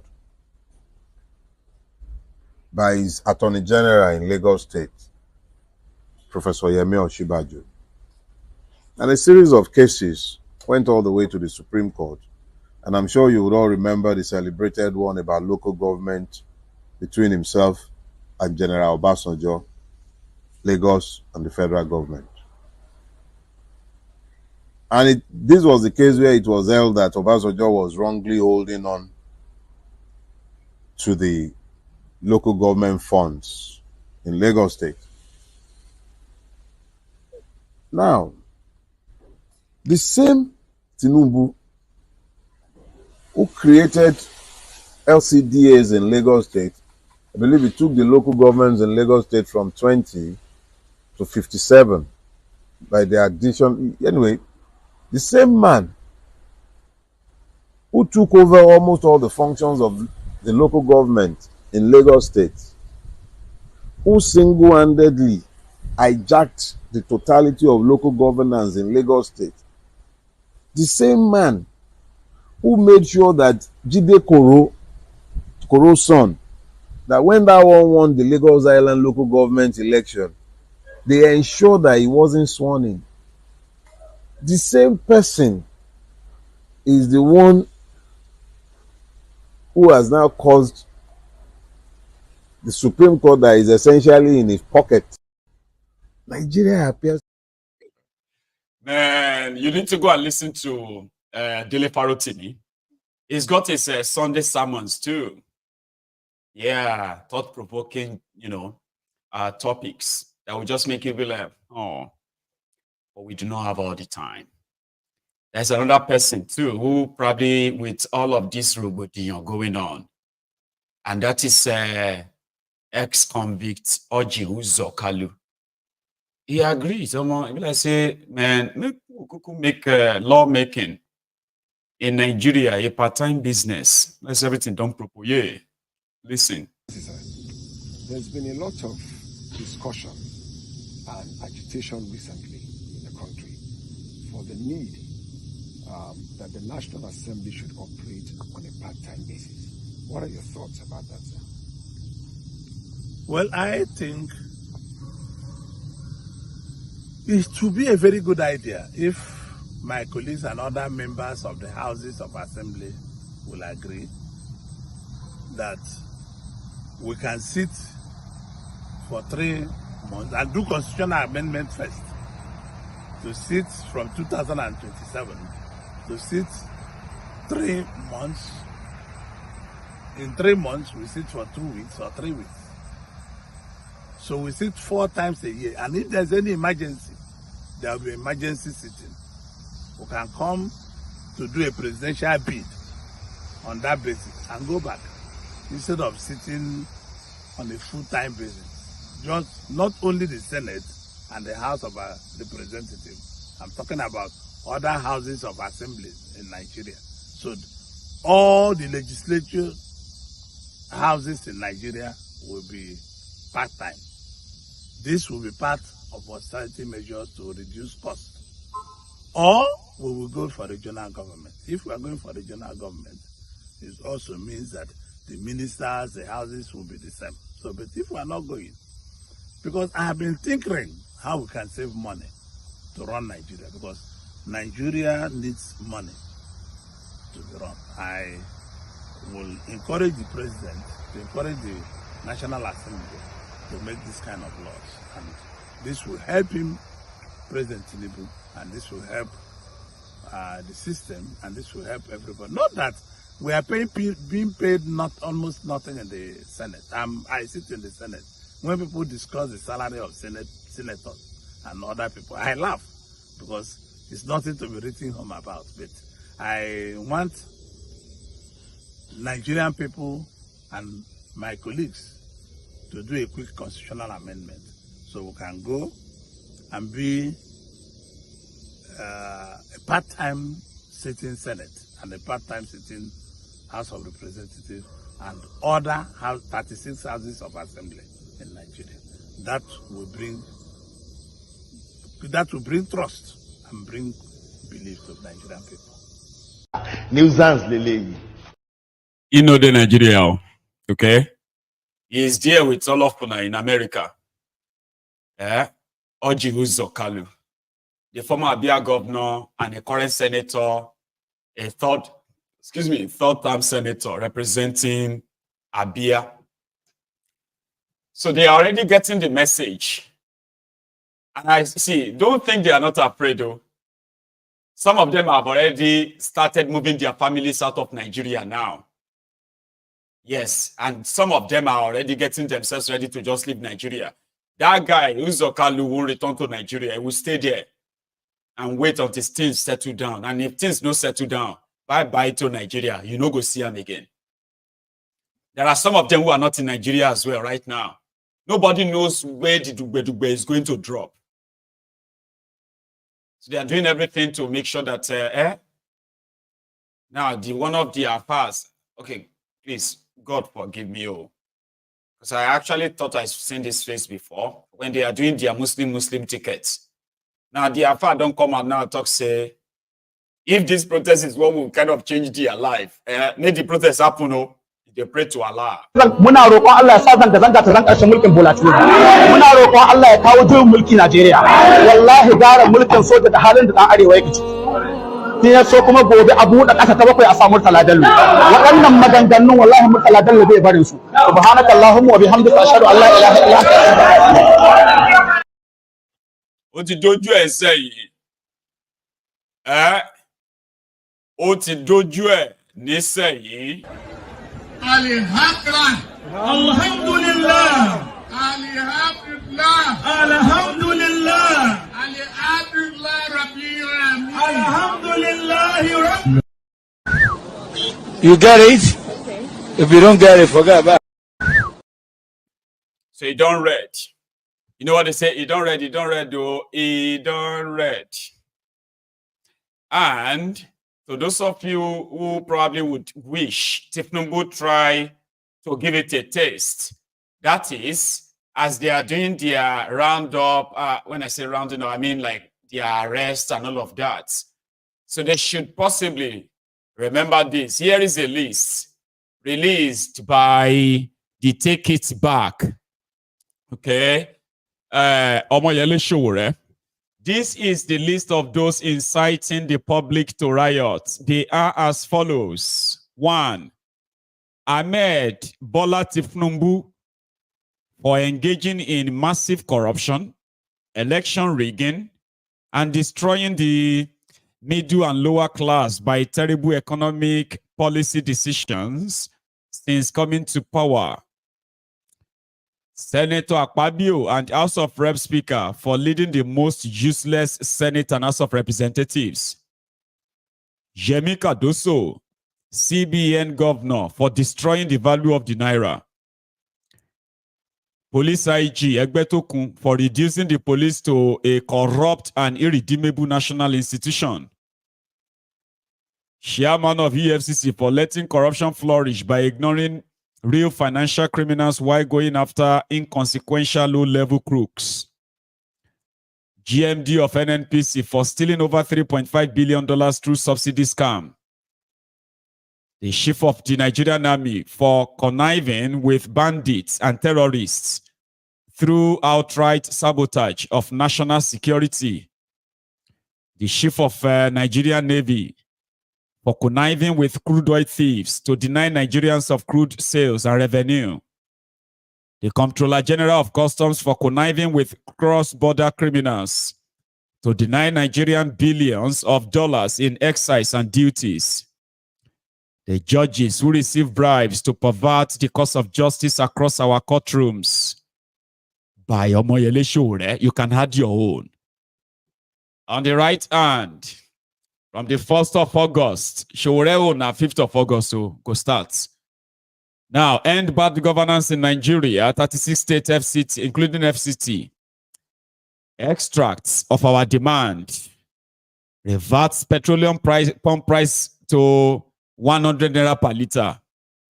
Combating security and hunger. Close all IDP camps and resettle the campers. Total electoral reform and an independent probe into the electoral budget of 355 billion naira. Immediate release of all NSAS protesters still in detention. Implementation of living wage, 300,000 naira minimum wage. Compulsory free education from primary to secondary school. Education grant at tertiary level. Children of all public office holders must attend public schools in the country. Government must patronize made in Nigerian goods, transition to a unicameral legislature, judicial and constitutional reform. Right. So when you see them, these are their demands. And it is kicking off from the 29th of July. These young men have been kidnapped by Thiefnubu's government. And people are now kind of adding them as part of the demands that people will be demanding. More people are still going to be secretly kidnapped or even killed as the days, get somehow closer and, as the day draw closer and closer and closer. So for those of you who are asking them to arrest Obi, here is Peter Ayofayoshe's brother. He has a message. I shall share everything to make it quicker. Thank you so much. I just got a donation there on my PayPal. Emmanuel, I don't know, sometimes I don't know if people want their names mentioned, okay? But indeed, if I receive your donation on my PayPal, I'll tell you. I'll just call one name, just one. You know yourself, right? I have 2 links there where you can really help, okay? And if I raise all of the 1,100 tonight, or even more, I'll kind of appreciate that, right? Thank you so much. Every penny counts, okay? Here is Fayoshe's brother trying to advise Thiefnubu and gang. Emma she mistake you. Emma lo fa were lonyo. Federal government, they are blaming Peter Obi for the protests. You know Miss Lai Mohammed, as bad as Buhari government bad reach, Lai Mohammed will still come out and defend this government, but you and defend Buhari's government. But you see people that are handling this government's information, from information minister to SA to all of them. They don't know work at all. Country are saying things are hard, which they can feel. Their neighbor can feel it. Their driver can feel it. They know things are hard, even if they are not in that position as minister or SA or anything. They too will be among us, the wallahs, where with the say things are hard. And they know the truth. Instead to confront the truth, Nigeria needs restructuring so the country can move forward. You are there saying that Peter Obi, they organize, now Peter Obi. If you arrest Peter Obi, it will make your matter worse. The best thing is to look at the way to change the system. Give us new constitution that can accommodate all these problems. But if you are saying that Peter Obi na labor, you na go lose. Federal government. Yes, sir. This Peter Obi, I've told you, this Peter Obi, anybody who becomes president of Nigeria and does not give a right of place, I'm not saying an appointment, for Peter Obi, Peter Obi will remove that person from office in another election. Mark my words. So are you saying this same wave? This same wave will not stop. Can be repeated. This same wave, this Peter Obi, the people supporting him, the Peter Obi that I know, after this general election, they will continue. Even though the next cycle of elections is in 4 years. I'm telling you, those guys, This is not the Ahmed Bola Tinubu I know. Since 1992, when I encounter you, I don't think this is the Ahmed Bola Tinubu I know. That calls me his friend, and I call him my friend, and calls me my son, and I call him my father. This is not the Ahmed Bola Tinubu I know.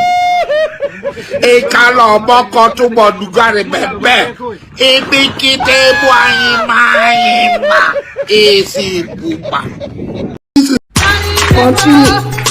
70 years old man.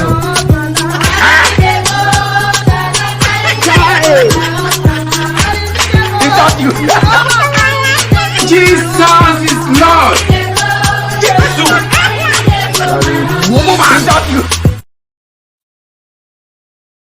Welcome back. So if you like pick him up, anything we shall go escalate the Otimokuna Duam. These northerners that you are arresting, please don't stop. Do it all and we will keep putting them out there for everyone to see. When the Kasalakon bursts, it shall be streamed live on MaiyegunsDiary Politico. You don't want to miss that. Voila, everywhere. See, the other day, there was a court order that said Adobayero must stop parading himself as Emir of Kano.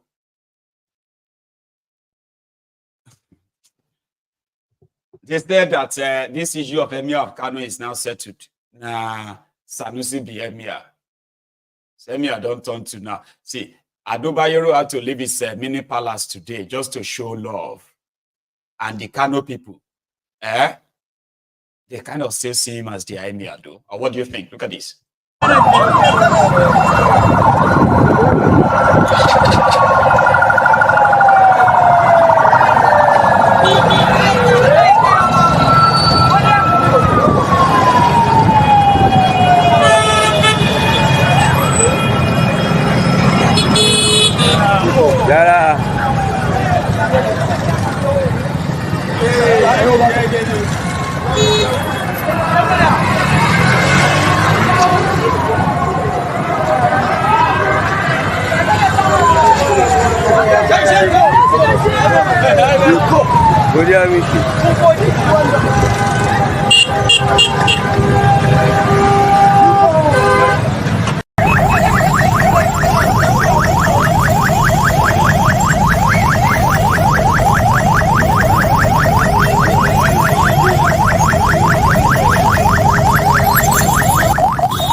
So that's from Kano. And that is where we were supposed to draw the curtains, right? So when I returned from Kano at their Muritala Muhammad, while we were still waiting to board the plane, coming straight down to Glasgow. Now, so they arrested this woman's blouse. I've been at top. What do you call this? Is it blouse or kaba? I've been a buba. Well, it's an extra buba.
Nigeria is so corrupt, which I regret the day I was born in this country. It's unfair. This is unfair now. This is unfair. Nigeria is so. Many people are in the bank because many people are dying. Everything are doing.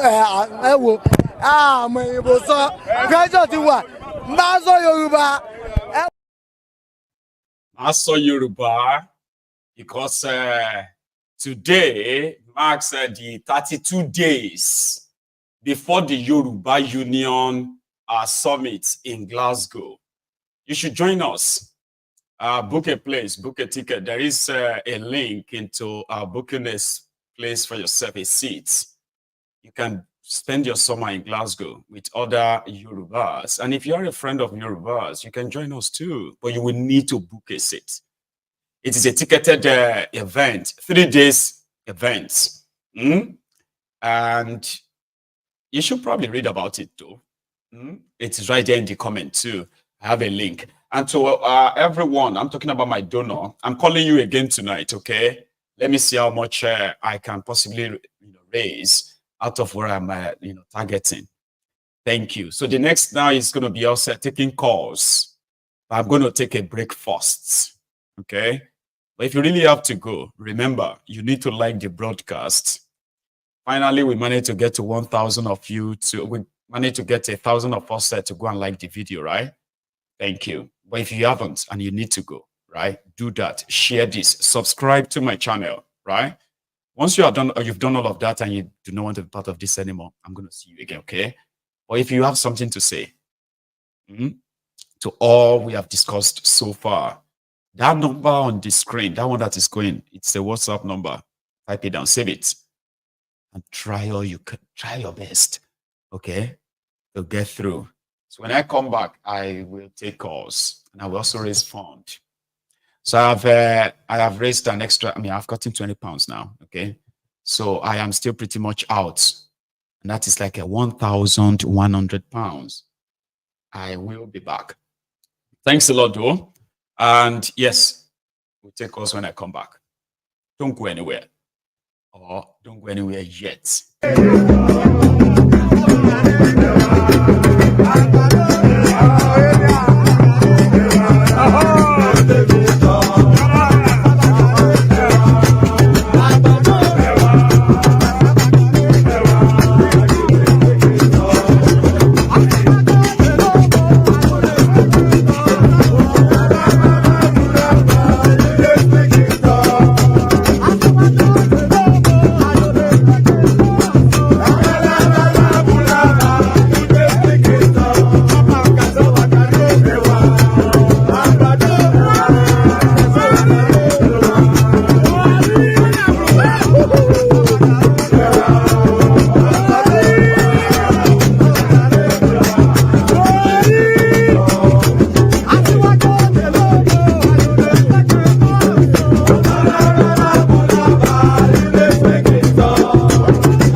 Hello there.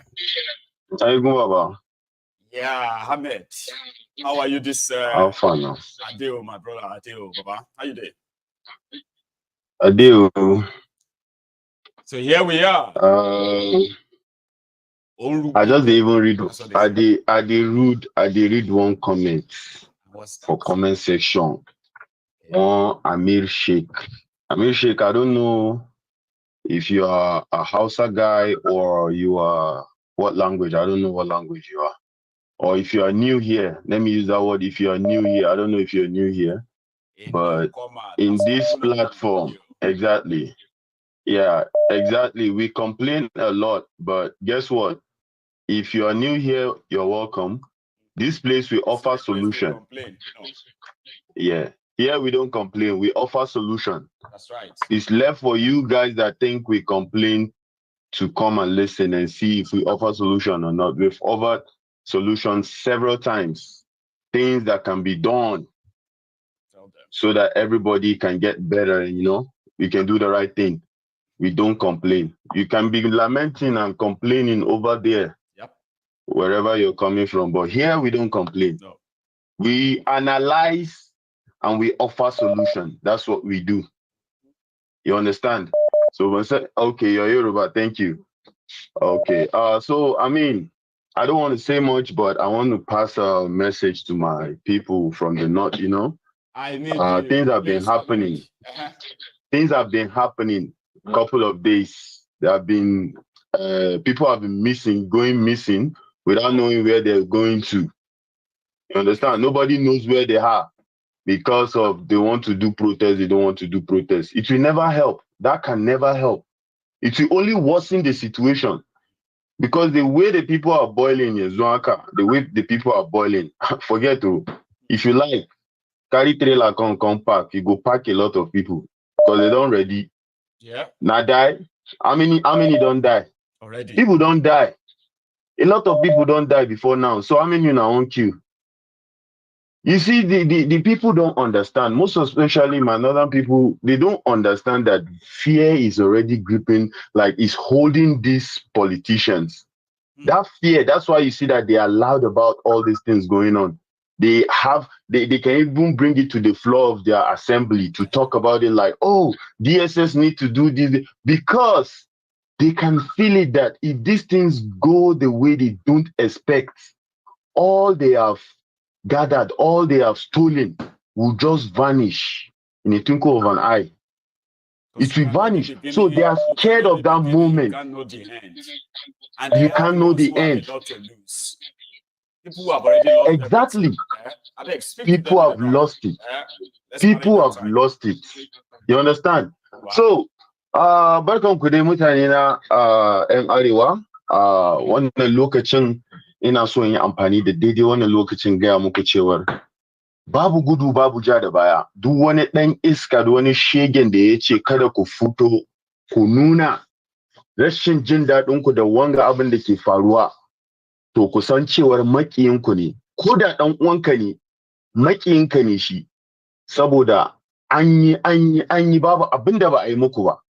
An sace mutane, an kashe mutane, an sa ku cikin kuncin rayuwa, an sa ku cikin damuwa kowace iri, ba wacce ba ku gani ba. Damuwan babu wadda ba ku gani ba. To menene dan an sace wannan, an batar da wannan? Wannan ya nuna alamun cewar sun san me suke yi, kuma sun san cewar kai lokaci fa kaman tana kurewa, sun kusan su shiga matsala babba.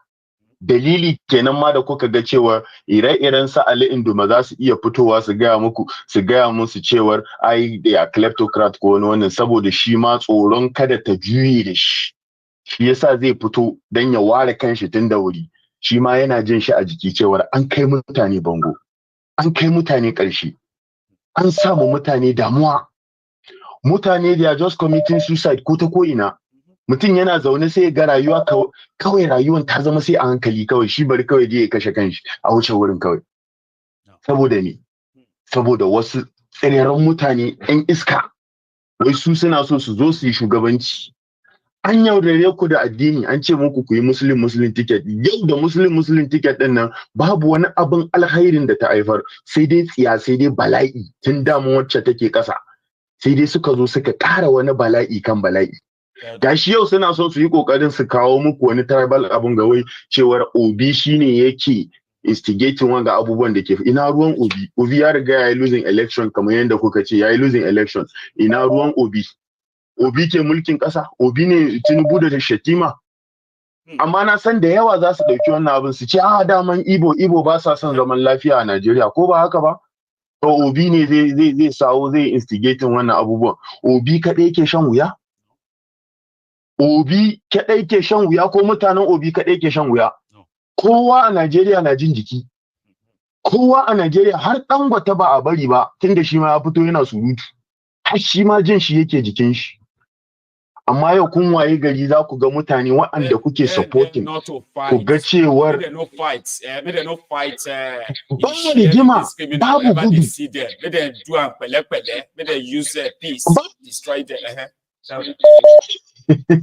Babu wannan magana. People are going to try to escape. I'm telling you. Wait, Ahmed.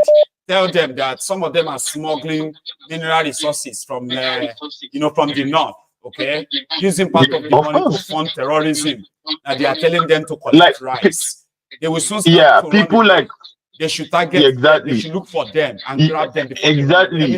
Kunga people mutane kaman matawallan ku na Zamfara. Kunga abin da ke faruwa ko? Yawa su Abdulaziz Yari su Matawalli, yau Zamfara ta zama sai a hankali. Ta zama kawai 'yan iska, 'yan ta'adda aka tara Zamfara. Kuma yau Zamfara an ce tana da gold. menene yasa tana da goal amma ba ta fi kowa arziki a Najeriya ba saboda wannan goal din a jiwon su kudaden ke zuwa su suke benefiting da wa'annan abubuwan so ba za su taba bari zaman lafiya ya faru ba yau su Bello Turji sun fito sun yi magana akan su Matawalli kun ji shuru babu wanda ke magana ire-iren abin da ya kamata ku dinga protest akai kenan idan kun ji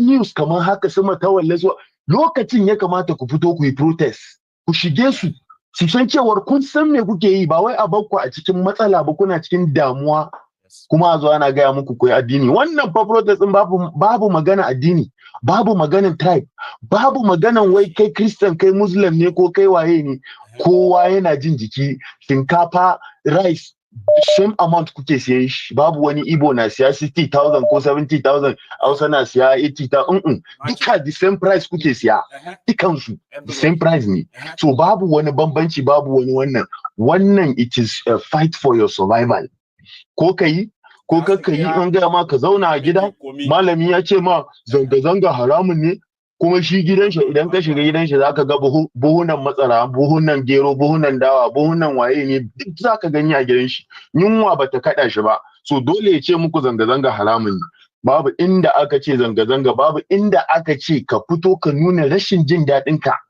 babu inda aka ce haramun ne kuma duk wanda yake gaya muku cewar abinda za ta haifar ai ba mu sani ba to kutumar uban abin da zai haifar abubuwan da aka haifar muku yanzu ne menene ba ku gani ba wata bala'i ne ba a gani ba kana zaune ba ka iya tafiya kilomita nawa kana tunanin za a sace ka a hanya saboda Allah wallahi time ya kai wanda za ku tashi tsaye ku yi abin da ya kamata lokaci kenan da za ku yi fighting for your survival. I've been trying to get that Lokaci and everything you have been saying. Lokaci is time. The time is here. Lokaci, the time is here. Good. It is time for you guys to stand up. Good. It is time for you guys to stand up. Yes. Stand up and fight for your right. Not just the Hausas. It is not affecting the Hausas alone. It is not affecting the Igbos. It is affecting you people that claim to be Nigerians. And the people benefiting from all your cry is your people, your criminals that you go for and vote for. Carry poster and you campaign for them. Those are the people that are benefiting from all what you've been crying about. Yes, they are. So what else? What else do you have to lose? I mean, you've already lost your life without even dying. Did you ask them that, what do you have to lose? Or you told them that they have nothing to lose? I mean, I told them, what do you have to, they have nothing to lose. Absolutely. You don't have anything to lose. You already lost everything. What else do you want to lose? You've lost everything. You can't even feed. Your security is not guaranteed. So what else?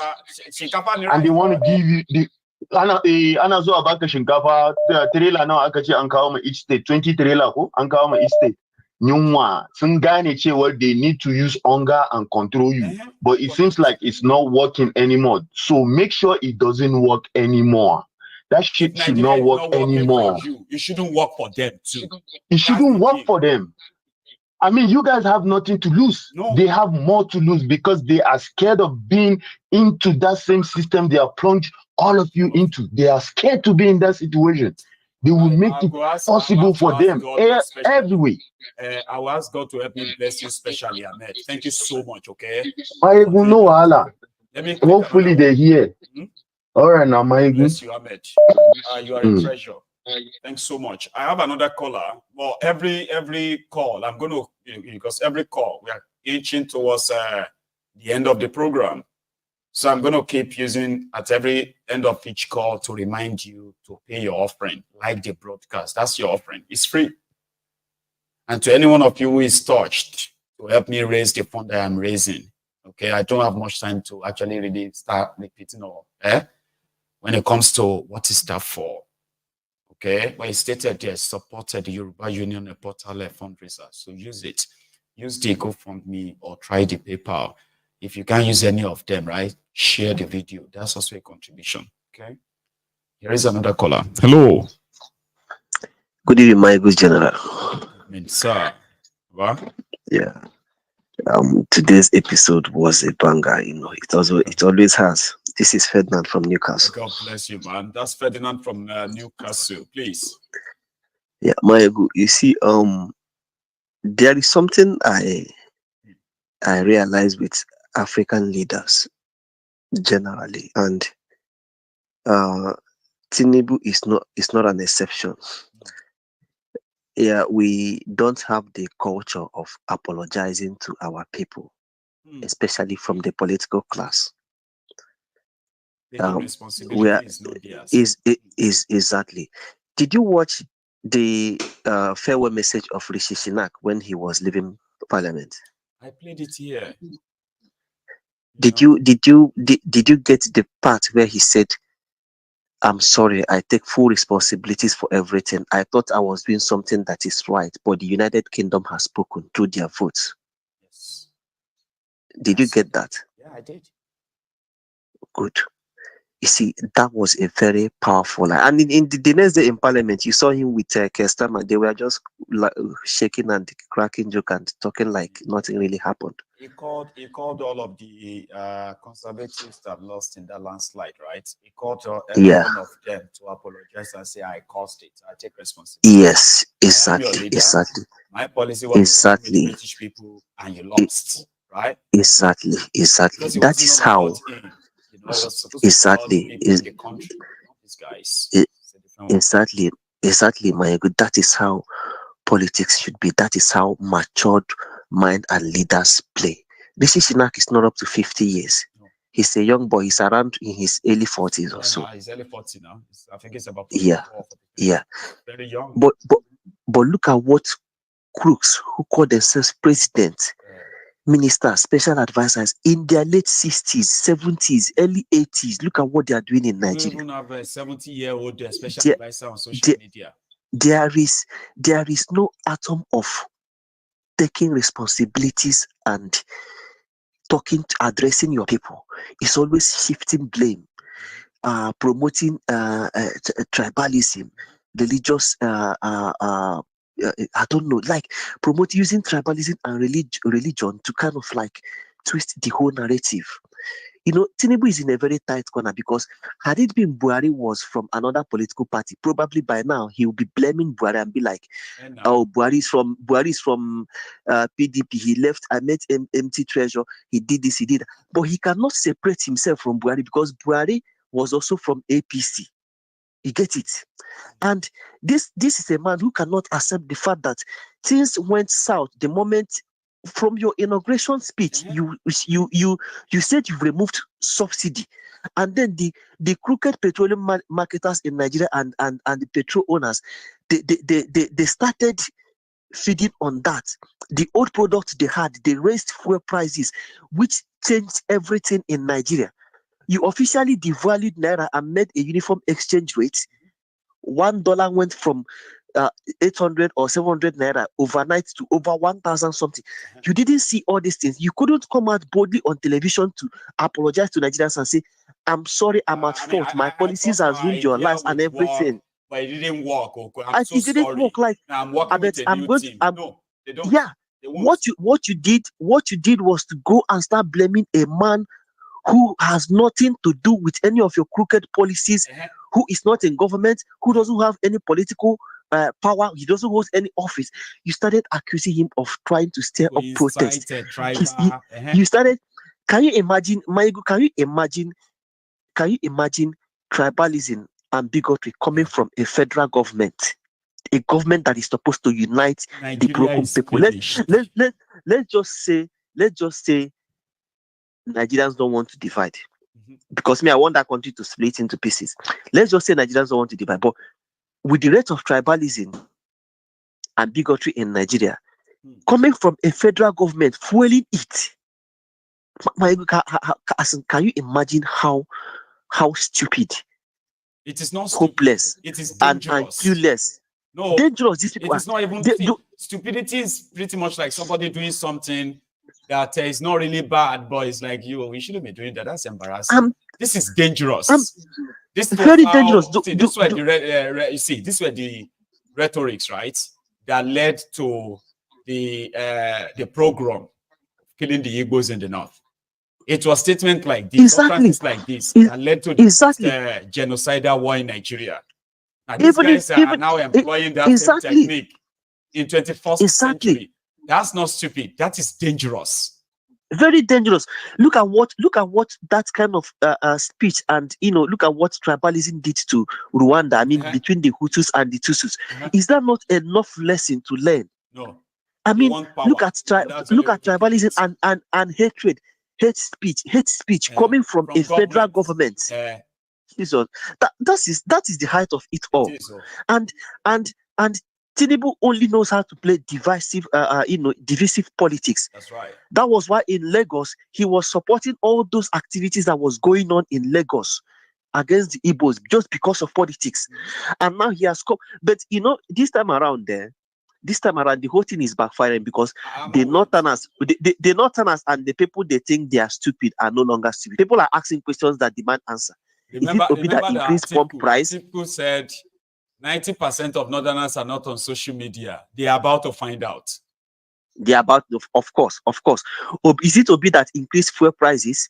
Is it Obi's policies that brought the country economy into its ruin? Is it Obi that has been borrowing? Is it Obi that devalued the naira? How come Obi is the one? But it's like that is they can't even take responsibilities. That is one of their problems. Before you solve a problem, you need to realize that first of all there is one. You have to identify it. And when you identify it, you can now apologize, start making amends. But it is not in their dictionary. These are 80 years old men that claim that they are leaders. I mean, it's unfortunate. It's quite unfortunate. It's quite unfortunate. Thank you very much, Maiyegun. That is all I have to say tonight. Thanks so much that you're able to make it through to the program as well tonight. Okay, stay safe, man. Okay, have a good week. So that's Ferdinand, ladies and gentlemen. The line, like I said, is right there on your screen. Use it. Okay. So I want to say a very, very big thank you to my two donors on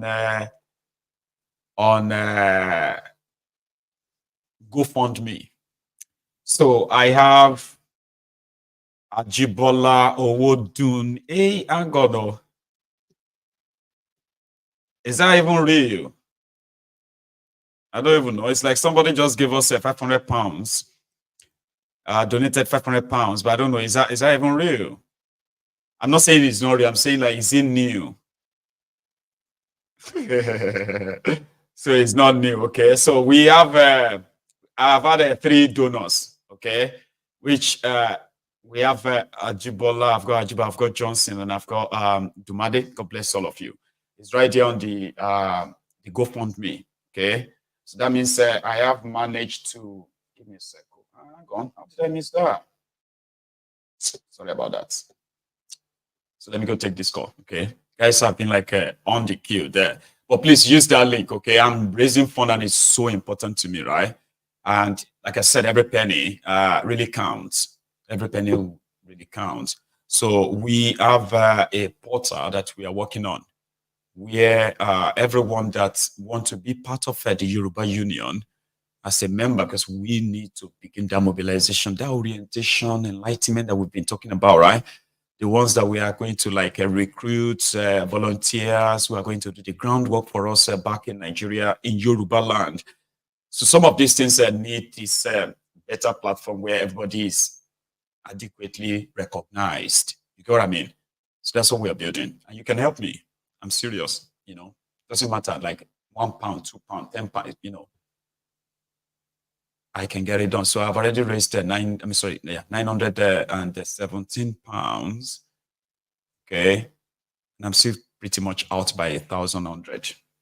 So please, you see me now repeating it, right? That means I am serious about it and I need your help on that. Okay. Here is another caller. Are you there? Hello. Yeah, hello, Mr. Maiyegun. I'm so sorry. I said, I'm a fundraiser, right? So I said I'm going to be using every break to feed everyone. So I'm sorry I kept it there. Okay. Yeah. No, it's fine. It's fair enough. Well, I made mine yesterday, but I'm still looking at to make more. But we're just working, working hard. I know. I mean, even one is enough, and if it's more than one, it's also welcome. Okay. But don't worry. This is a continuous thing, because this is we are into it. We are all into it, and we need to support and try every possible way that There's no can, in trying. They say it's not going to work. I said, let's make a try. difference. They say, oh, are you sure this is going to be? I said, well, try Yeah. us. So yeah, that's what we are building. Every We don't know, but we try. yeah, yes, Thank you yes. so much, Every little Papa. thing. Everybody can hear you. Yeah, yeah. Well, we thank God that people are coming to. Yes, people are coming to their senses. At least, I hope this will be the beginning of something great, right? The power, yes, yes, just not right, man. yes, It's not just right, man. yes, And it yes. can't continue like Because this. yes, what sense does it make when you are alive and you are hungry? When you are alive, you are being a subject. They've subjected you to poverty. All these miscreants, all those idiots, all they have is money. They don't have common sense.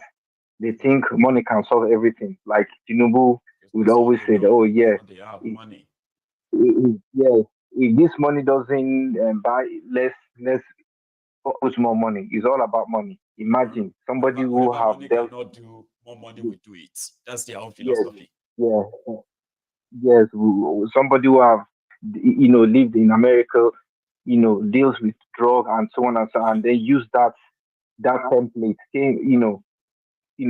come back to Nigeria and they start using that template, into subject, yes, operate, and then manipulate all professors, doctors, and just because they deprived them for so long for the necessity of life, you see. And then, of course, I don't blame people because when hunger reaches a level, people will become, in fact, they won't even recognize themselves anymore, right? And what I'm praying for now is that I want people not to recognize themselves until that they now realize that the beast in them will come out. That beast somewhere is somewhere. Let it come out. That's what we want to see. The beast, they should control it. They should put it in the right direction. Yeah. This is direct that where we need to energy go. positively to make sure that you derive something that makes your life at least better after this Yes. whole show. You cannot Yes. remain the same. Your life Yes. should be different. Life of everybody should be different. Yes. Right? Baba, We tell them. need numbers. We need numbers. Numbers So is the important. power. Numbers of the people is the power. If you gather yourself properly, coordinate yourself nicely, Baba, sky, in fact, I don't know, there will be We are change. all There will be anticipating, change. Baba. A lot of people I'm not are going to say much. optimistic. Others are skeptical. They are like, oh, Benny, forget. But I'm like, this one is different too. And I don't know why people Those don't ones that listen are to me, skeptical, right? those Sometimes those people will ones that hear are me say these skeptical things. are Barbarians. They will hear me say these things, okay?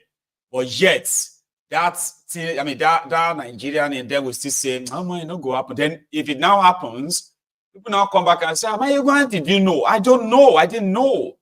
I'm just putting pieces together, and I believe that except something happen, now you go save them. But the one where they see now, well, nothing will stop the showdown and shutdown of Nigeria.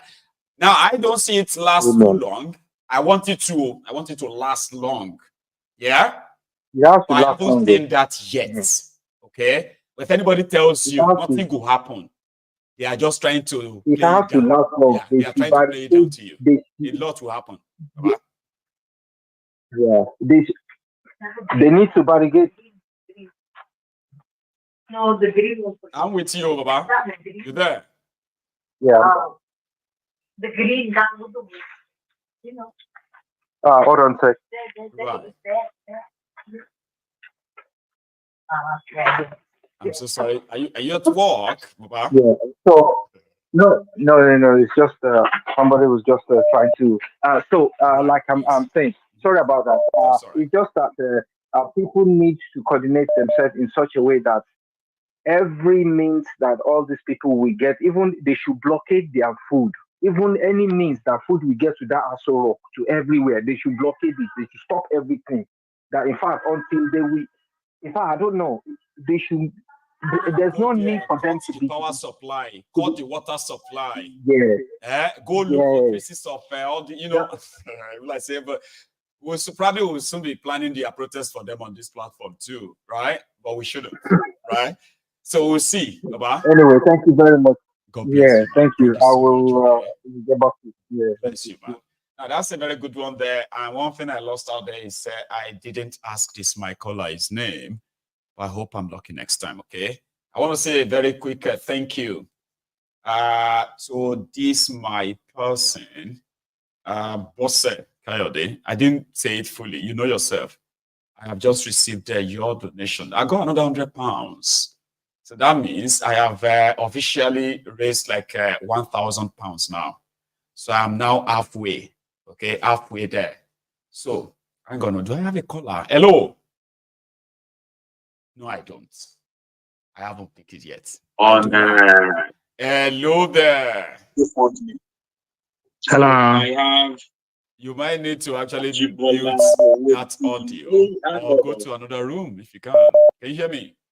Is that even real? Okay, I mute the audio. It's like somebody just gave us a happiness. No, you haven't, because I can hear myself.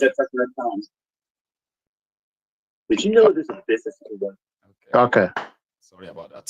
So what happened is that there is no way, if I tell you I'm hearing myself, just do it, mute it. You can go back and listen to your voice, okay? So there are people that will be like, oh, I have moved away. Meanwhile, the TV is there. You are there. And then the next thing they are trying to hear their voice on the street to know that they are connected. If Maiyegun is live. This is live, right? So please do us that, okay? Mute your TV or mute your device.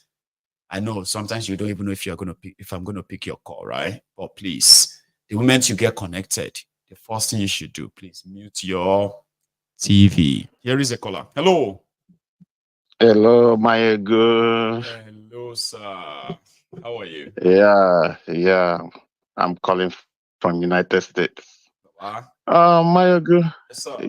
You see, I've been following your program. In fact, from these 2 days, it has been bomber to bomber.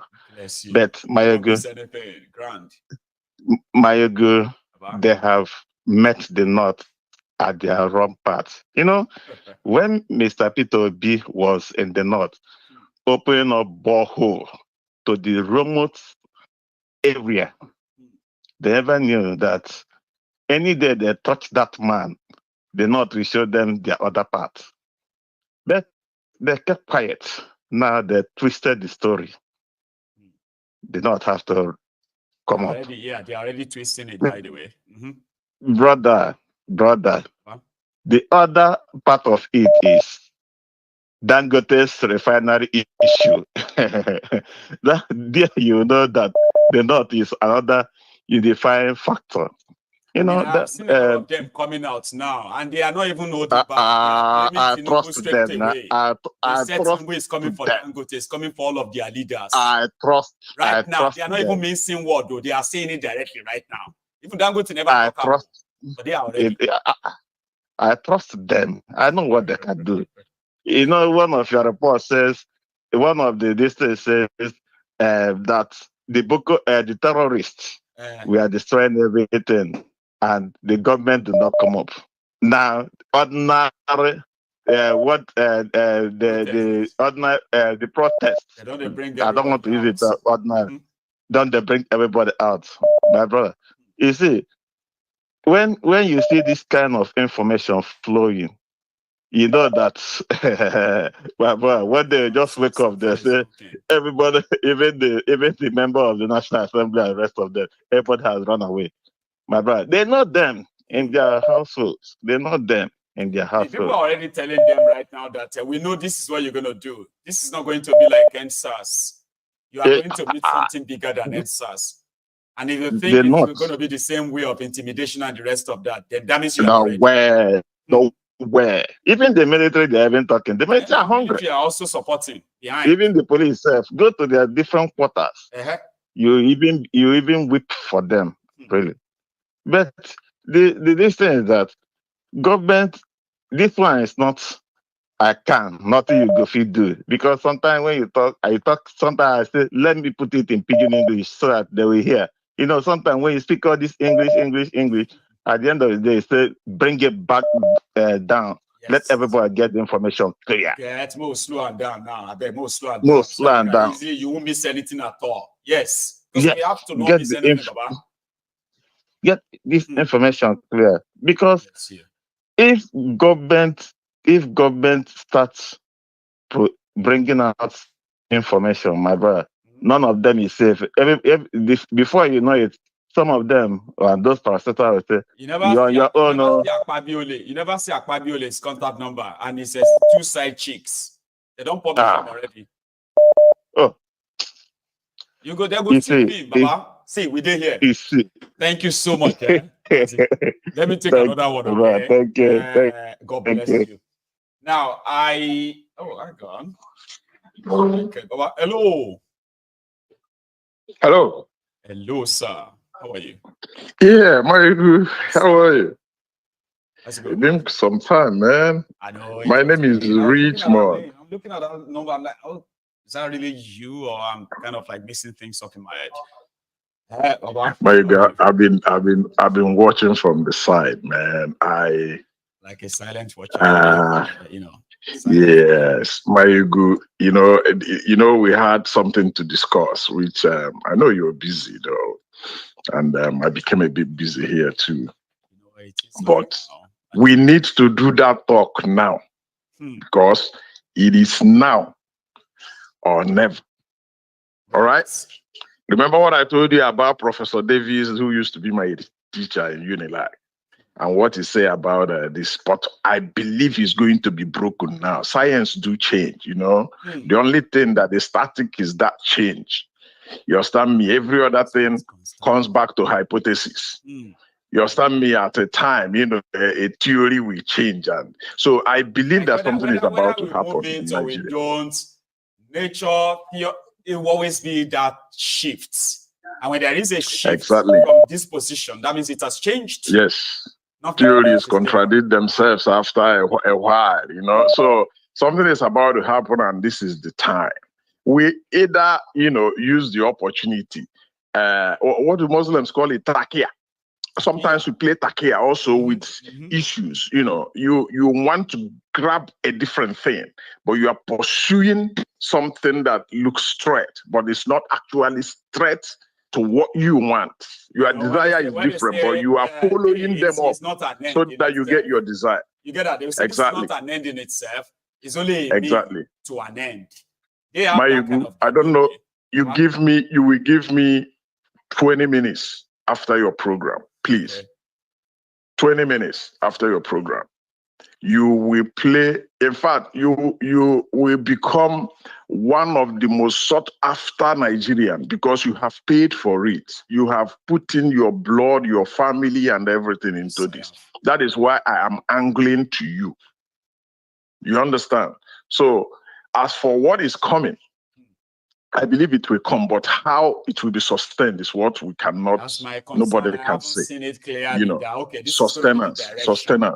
No. Nigeria needs to sustain this agitation for 30 days. After 30 days, things will change. It will become an international affair. It never goes it will never. Yes, it's law. Yeah, it's law. And the government knows, we know that is how it is. Can Nigeria, I want Ahmed to come back and tell our Hausa people once again that they had to do this for 30 days. We abroad will support them with finance to eat. Everybody outside Nigeria should at least be ready to spend $100, $200 for the next month for this course. If every Nigerian who is concerned is ready, and we put you can put them $10, you know, every 2 days or something, you know. When it becomes clearer, we know who handles these monies. Spread all over Nigeria so that people will see food to eat, see something to drink. You get, and then you can. But no music. We can't. Please, no music. You know that, right? We can Yes. reduce what is it called? We can reduce the government using this hunger weapon and all of that to begin to, distract them. Simple. It's a You're strategy. right. Maiyegu is a strategy. If you come there, you feed well. If you come out, you feed well. Yes. It's a strategy. So people abroad, people in diaspora should hear me today. This issue has taken me over 18 years of planning. My witness is Durotoi.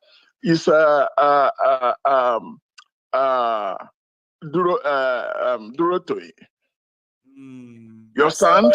Because no, not Fela. Fela went off. What's his name? Disappointed now. He's working for Thiefnubu. The one you fit Fela. Not Fela. No, not Fela. Fela went off. Fela knew about it, but he went off. But what I'm trying to say is, for 18 years now, this thing has been working. I am a political scientist by training. So I am calling on Nigerians and non-Nigerians alike who want to see a change in Nigeria, who want to see that dynamism to start playing in Nigeria, to please set aside $100 to $200 for the next 30 days to feed Nigerian young men and women. We will get this done. That is the only thing it takes, that money. Get some sincere people who will get food, and you will see millions of people coming out. Nigerians can do this. We can finance it. Maiyegun will lead this bullshit, and it will come to pass. You know why it's you, Maiyegun? Because it won't be our I know that Nigerians has come to know your sincerity. They have also believed your integrity. Thank you. So you are qualified to handle this. Nigeria will change. I am over 50. I am over 50. Nigerian president must not be more than 45 years. And it will happen in the next 18 months. Quote me. If Nigerians abroad can agree with me, nominate most Nigerians, give them money that is enough for them to feed people all around Nigeria. Nigeria will collapse. Why they continue to hold in the next 31 days. Yeah, I like that. Yes. God bless. Nobody should say we are imitating Kenya. No. We are not imitating Kenya. Our concept will be different.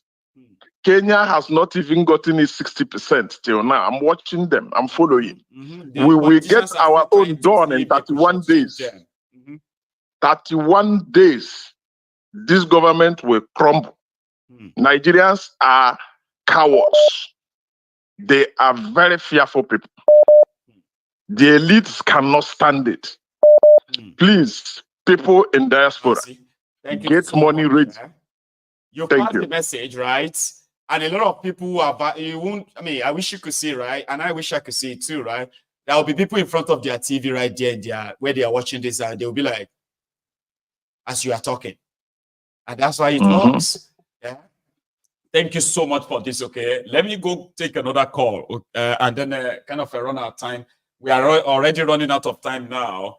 I only have just about 20. How much is that? 20 minutes to go, right? But please, let me quickly say a big thank you to my donors. Okay, I've gotten more money. I told you. So I've gotten more money. Now I've got an extra. In fact, let me put that on the screen so that you can see the GoFundMe. There's a GoFundMe there, right? See that GoFundMe. So I've sent the link in the comments. Somebody said, Omo, which kind of followers are we that we cannot all, 1,000 people can contribute 10 pounds? No. It is not for anybody to be pressured, okay? Usually, I love it when I say voluntary. Voluntary means, say no be by how much people get. Now that they take give people, that they take do any kind of support, like financial support. It's not how much people have. You see, there is this act of giving. Not be everybody get time, and it doesn't make them bad people. There are people who are like they just don't really know how to do it. They want to do it, and it will be when they want to do it. You know what I mean? So on MaiyegunsDiary, Politico, I just say my things like this. Okay, people react, and most of the time I always I always get what I want. Everything I wanted for people, helping people, raising fund for this, raising fund for that. I've always got what I wanted. And I'm always grateful. Okay. So don't put pressure on yourself. Okay. You do not owe me anything that much. But I do appreciate everyone, every person that just like, you know what, I'm just going to give it 10 or I'm going to give it 20, right? Take a look at this. I've got somebody who just gave me 100. And like I said in my word, right? Whether you give me 100 or you give me $1, it is the art of giving, that heart of, man, I'm going to give to, right? Not be everybody gets up. Okay. So to everyone that always kind of pop in and give their support, I appreciate you. I don't know how to display that to you. I don't know how to say it, but I think the best way to show to all of you that I appreciate every penny you put into any of my projects here, right, is to continue to give you quality conversation that will always worth your time. You get what I mean? Nothing boring, nothing kind of like irrelevant, right? I think that's my own way of paying back. So thank you to every one of you, as usual. So now I have raised over 1,100. So I'm still waiting for £1,000. So let's hope that works. It is not the rule of this platform for you to come back twice. Ahmed, you are only going to, it must be important, right? Because Yeah, it's very important. It's just that person that just spoke. I mean, you see, in terms of food, this is there is a group I used to like go to, like it's most Arewa people in that group, and they will be like, if we go to protest and come back, you come back with hunger. I was like, you guys calm down. If you're always thinking about hunger, that is exactly what they are using to fight you people. When you start your protest, you will understand. By the time food start coming from different angles, you will understand.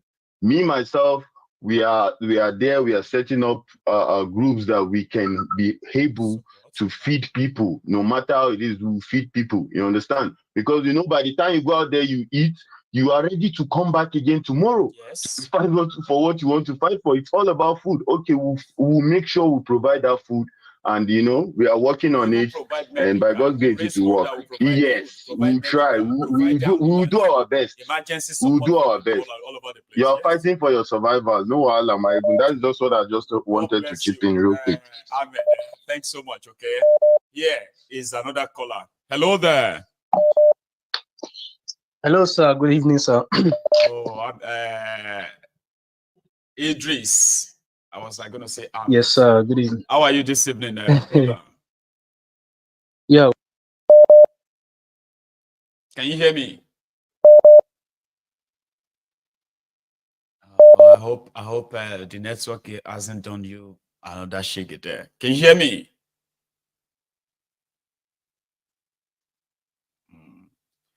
So sorry there. Idris, maybe you should try again. I have another question. Right? Maiyegun. Bishop Adesina speaking. God bless you. How are you? I'm very well. How are you? Kusha. Yes, sir. Well done. Well done. We thank God. Thank you, sir. Now, what you know that Obasanjo have already run out of the country. They are running out now. Yeah, but he's not coming back soon till after all the saga. They've already run from the airport. People are saying the record how he was running with his bag. See all these and some other governors, they've started packing their family member out. Yes, families. Yes. So the Nigeria knows politicians no get that liver. Bishop, those are the people that claim to love Nigeria. They can't wait to escape from the place whenever the whole house is coming down. Sure, you know. Yeah. What I just want to advise our youth is I've said it, learn from that NSAS. Don't choose a particular spot as the permanent meeting place. Because they will come. When you don't trust any police among you saying they are campaigning with you. Be wise, be wise. Because they according to the constitution, they are civil servants. They have no right to do that. If they are doing that, they send them. And you should not fall for that. So When you are on the spot today and police is there, by tomorrow, don't stay in the midnight there. Leave in the once it's 8 or 7:30. Leave. Go to wherever you want to come. Go away. Escapade. Disappear. Leave. When you are coming the next day, automatically I know what police will do, and they say they will block that place where you were yesterday. They will block it so that you will not come and use the place. When you get there the next day, when they block it, don't argue with them. Don't try to fight the place with them. Relocate to same route but another junction. They have achieved what you want to achieve. They will help you block that place. You go and block the next end. So if I thought they open the traffic for people where they block, you are the last end to still block the traffic. They will leave where they are and come and meet you. They will leave there where they are and come and meet you. And still stay there. When it's evening again, close, leave, and escapade. The next morning, they will block that place where you left yesterday again. Don't argue with them. Relocate to nearby route that is no again. Stretch their capacity. They don't have that capacity. Overstretch them. They don't have that capacity. They don't have it. The entire military and police and everything, but join with LASMA and whatever in Nigeria, they did not pass 1 million. The entire military force and air force and army and all those, they did not pass. They 1 million. Oh, they want 1 million. They don't even have that money. They don't have that money to pay. And they cannot be everywhere. Where things is happening at the same time. Everywhere. At the same time. Yeah. Yes. So you have to have somebody that is logistics among you, and you got to obey him. You will organize your dispatch. Your dispatch. And when he say leave, you leave. When he say okay, they are here, you have talked to them. They are trying to argue. You say don't argue with them. Just leave. Just leave. Go and say no. Yes. That's how it's done. Yes. And every local government in Nigeria that I know, there are warehouses where business store food. There is no problem with food. When it's time to buy, get those people in charge to buy from them. The market will be locked down as well. Let those who have food to sell in the market come out to the street and sell it. Yes, that's it. Let everybody be on the street. That's it. Bishop. And be wise. Yeah, thank you. Thank you. Yes, sir. And then Akupalemo. That's what we'll be saying to everybody now. Akupalemo. Akupalemo. I want another 10 days, right? Awamadi. Bishop. Aku protest too. Aku protest too. Say you guys. No, towards the end in the year. La Mama Kirawa, congratulations. Congratulations. If they don't ask, they won't get. If they don't force their hands, these guys won't change. If you don't stop them, they won't stop. It's all up to us now. It's up to them. Baba? Let me take another one. Thank you, sir. Yes, sir. Yes. So that's a bishop, ladies and gentlemen. Remember, if you haven't really paid your offering is to like this broadcast, okay? I mean, you've been here all night. We are about to round it up now. We only have just 5 minutes to go. Imagine. So you need to go like it now. That's your offering. Yeah. Idris, did you make it back? I think I make it back. Fantastic. How are you, Baba? Yeah, fine. Thank you very much, sir. Thank you very much, sir. Yeah, you made mention of something earlier that, sir, we owe you a lot because the words of wisdom that you are giving us every day, it's something that we need to even be paying back. So you owe us everything. So may God continue to find your efforts. You have to come from you. You know what? I appreciate this guy, and you know what? It shouldn't be me. It shouldn't be me that will come here and say, "You don't worry, you know, I appreciate it." You know what it takes me? You know what I do to come here and say, so that's why you don't. Oh yeah. You don't know. You don't know. Idris. You are just like a preacher to all of us, as in to all of us. So you are giving us the best every day. And because I'm number one. I'm the kind of person that you actually change my orientation because my mindset before I joined the program, it was not like this before, and everything just changed totally. So I see myself as a new reborn person. So I tend to look at everything around me as wow. This is the unity, as in the diversity which the politician they put among us. So we can actually bring ourselves together. So many things. So you've changed a lot, sir. But about this protest, I think when it first started, I think if you could remember, I told you that to me, my own instinct says it's a dead on arrival. But at least with as days keep coming closer, to me, I think it is now becoming reality. I can ask you, Idris, okay? I mean, you are my person now, okay? You tell me, all right? Yes, sir. Because if you tell me, I'll believe. Even though other people have told me, right? But I want to hear yours.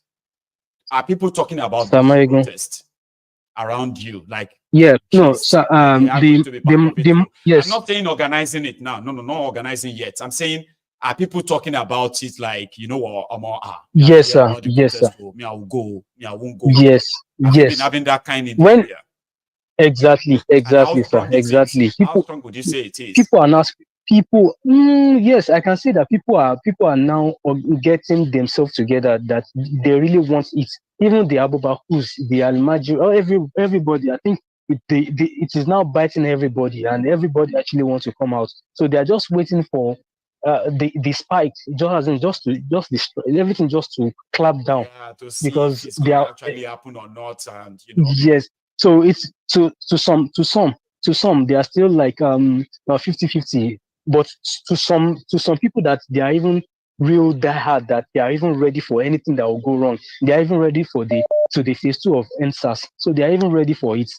So the momentum is now gaining higher day by day. So that is it. We are just tired, and we just want a revolution to just take over, because these people, they don't even take us. They are taking us for granted. Imagine the Senate president will just be speaking out of context, saying nonsense, calling billions. Before, I grew up to know that a billion is just like a gargantuan money. But now, million is nothing to write home about. So so it is now worthless. So we just want anything we are tired. And the answers are, at least I participated in Alausa, so I am ready to participate. I am ready to participate in anything that is, because we are even just tired. So that is that side. Let me just give I just want to tell people, see about this local government of the people, the area boys that they normally use. It is, I think we are all tired of them. Maiyegun, at this Ladipo, I had to, because for some while now I've not been out of, I've been out of job. So I saw an advert of dispatch rider, which I actually yes, this bike to be dispatching items. So I took him, and I was employed. Maiyegun, do you know that? You are a dispatch rider now, Idris. Maiyegun, kí ló kù tá fẹ́ ṣe Nigeria? We can't fail. Ọ̀gá Maiyegun, sir, kí ló kù? We've been at home for long, so we have something. We need to feed ourselves. We need to feed family. So may God continue to protect us. But that's by the side. Maiyegun, do you know that all these local government touts, they keep harassing us day by day? And now that's their job. Maiyegun, imagine they stopped me. They collected my key. After collecting my key, they asked for the papers, the local government paper, the MOT paper, which I presented to them. Maiyegun, my customer called me that, okay, now where are you? Before I could pick my call, do you know that this tout, they've removed a paper out of my paper, and they were demanding money. They had to take my vehicle, my Okada, to their local government at Palm Avenue to collect I had to pay 5,000 naira for money for irrelevant money. So after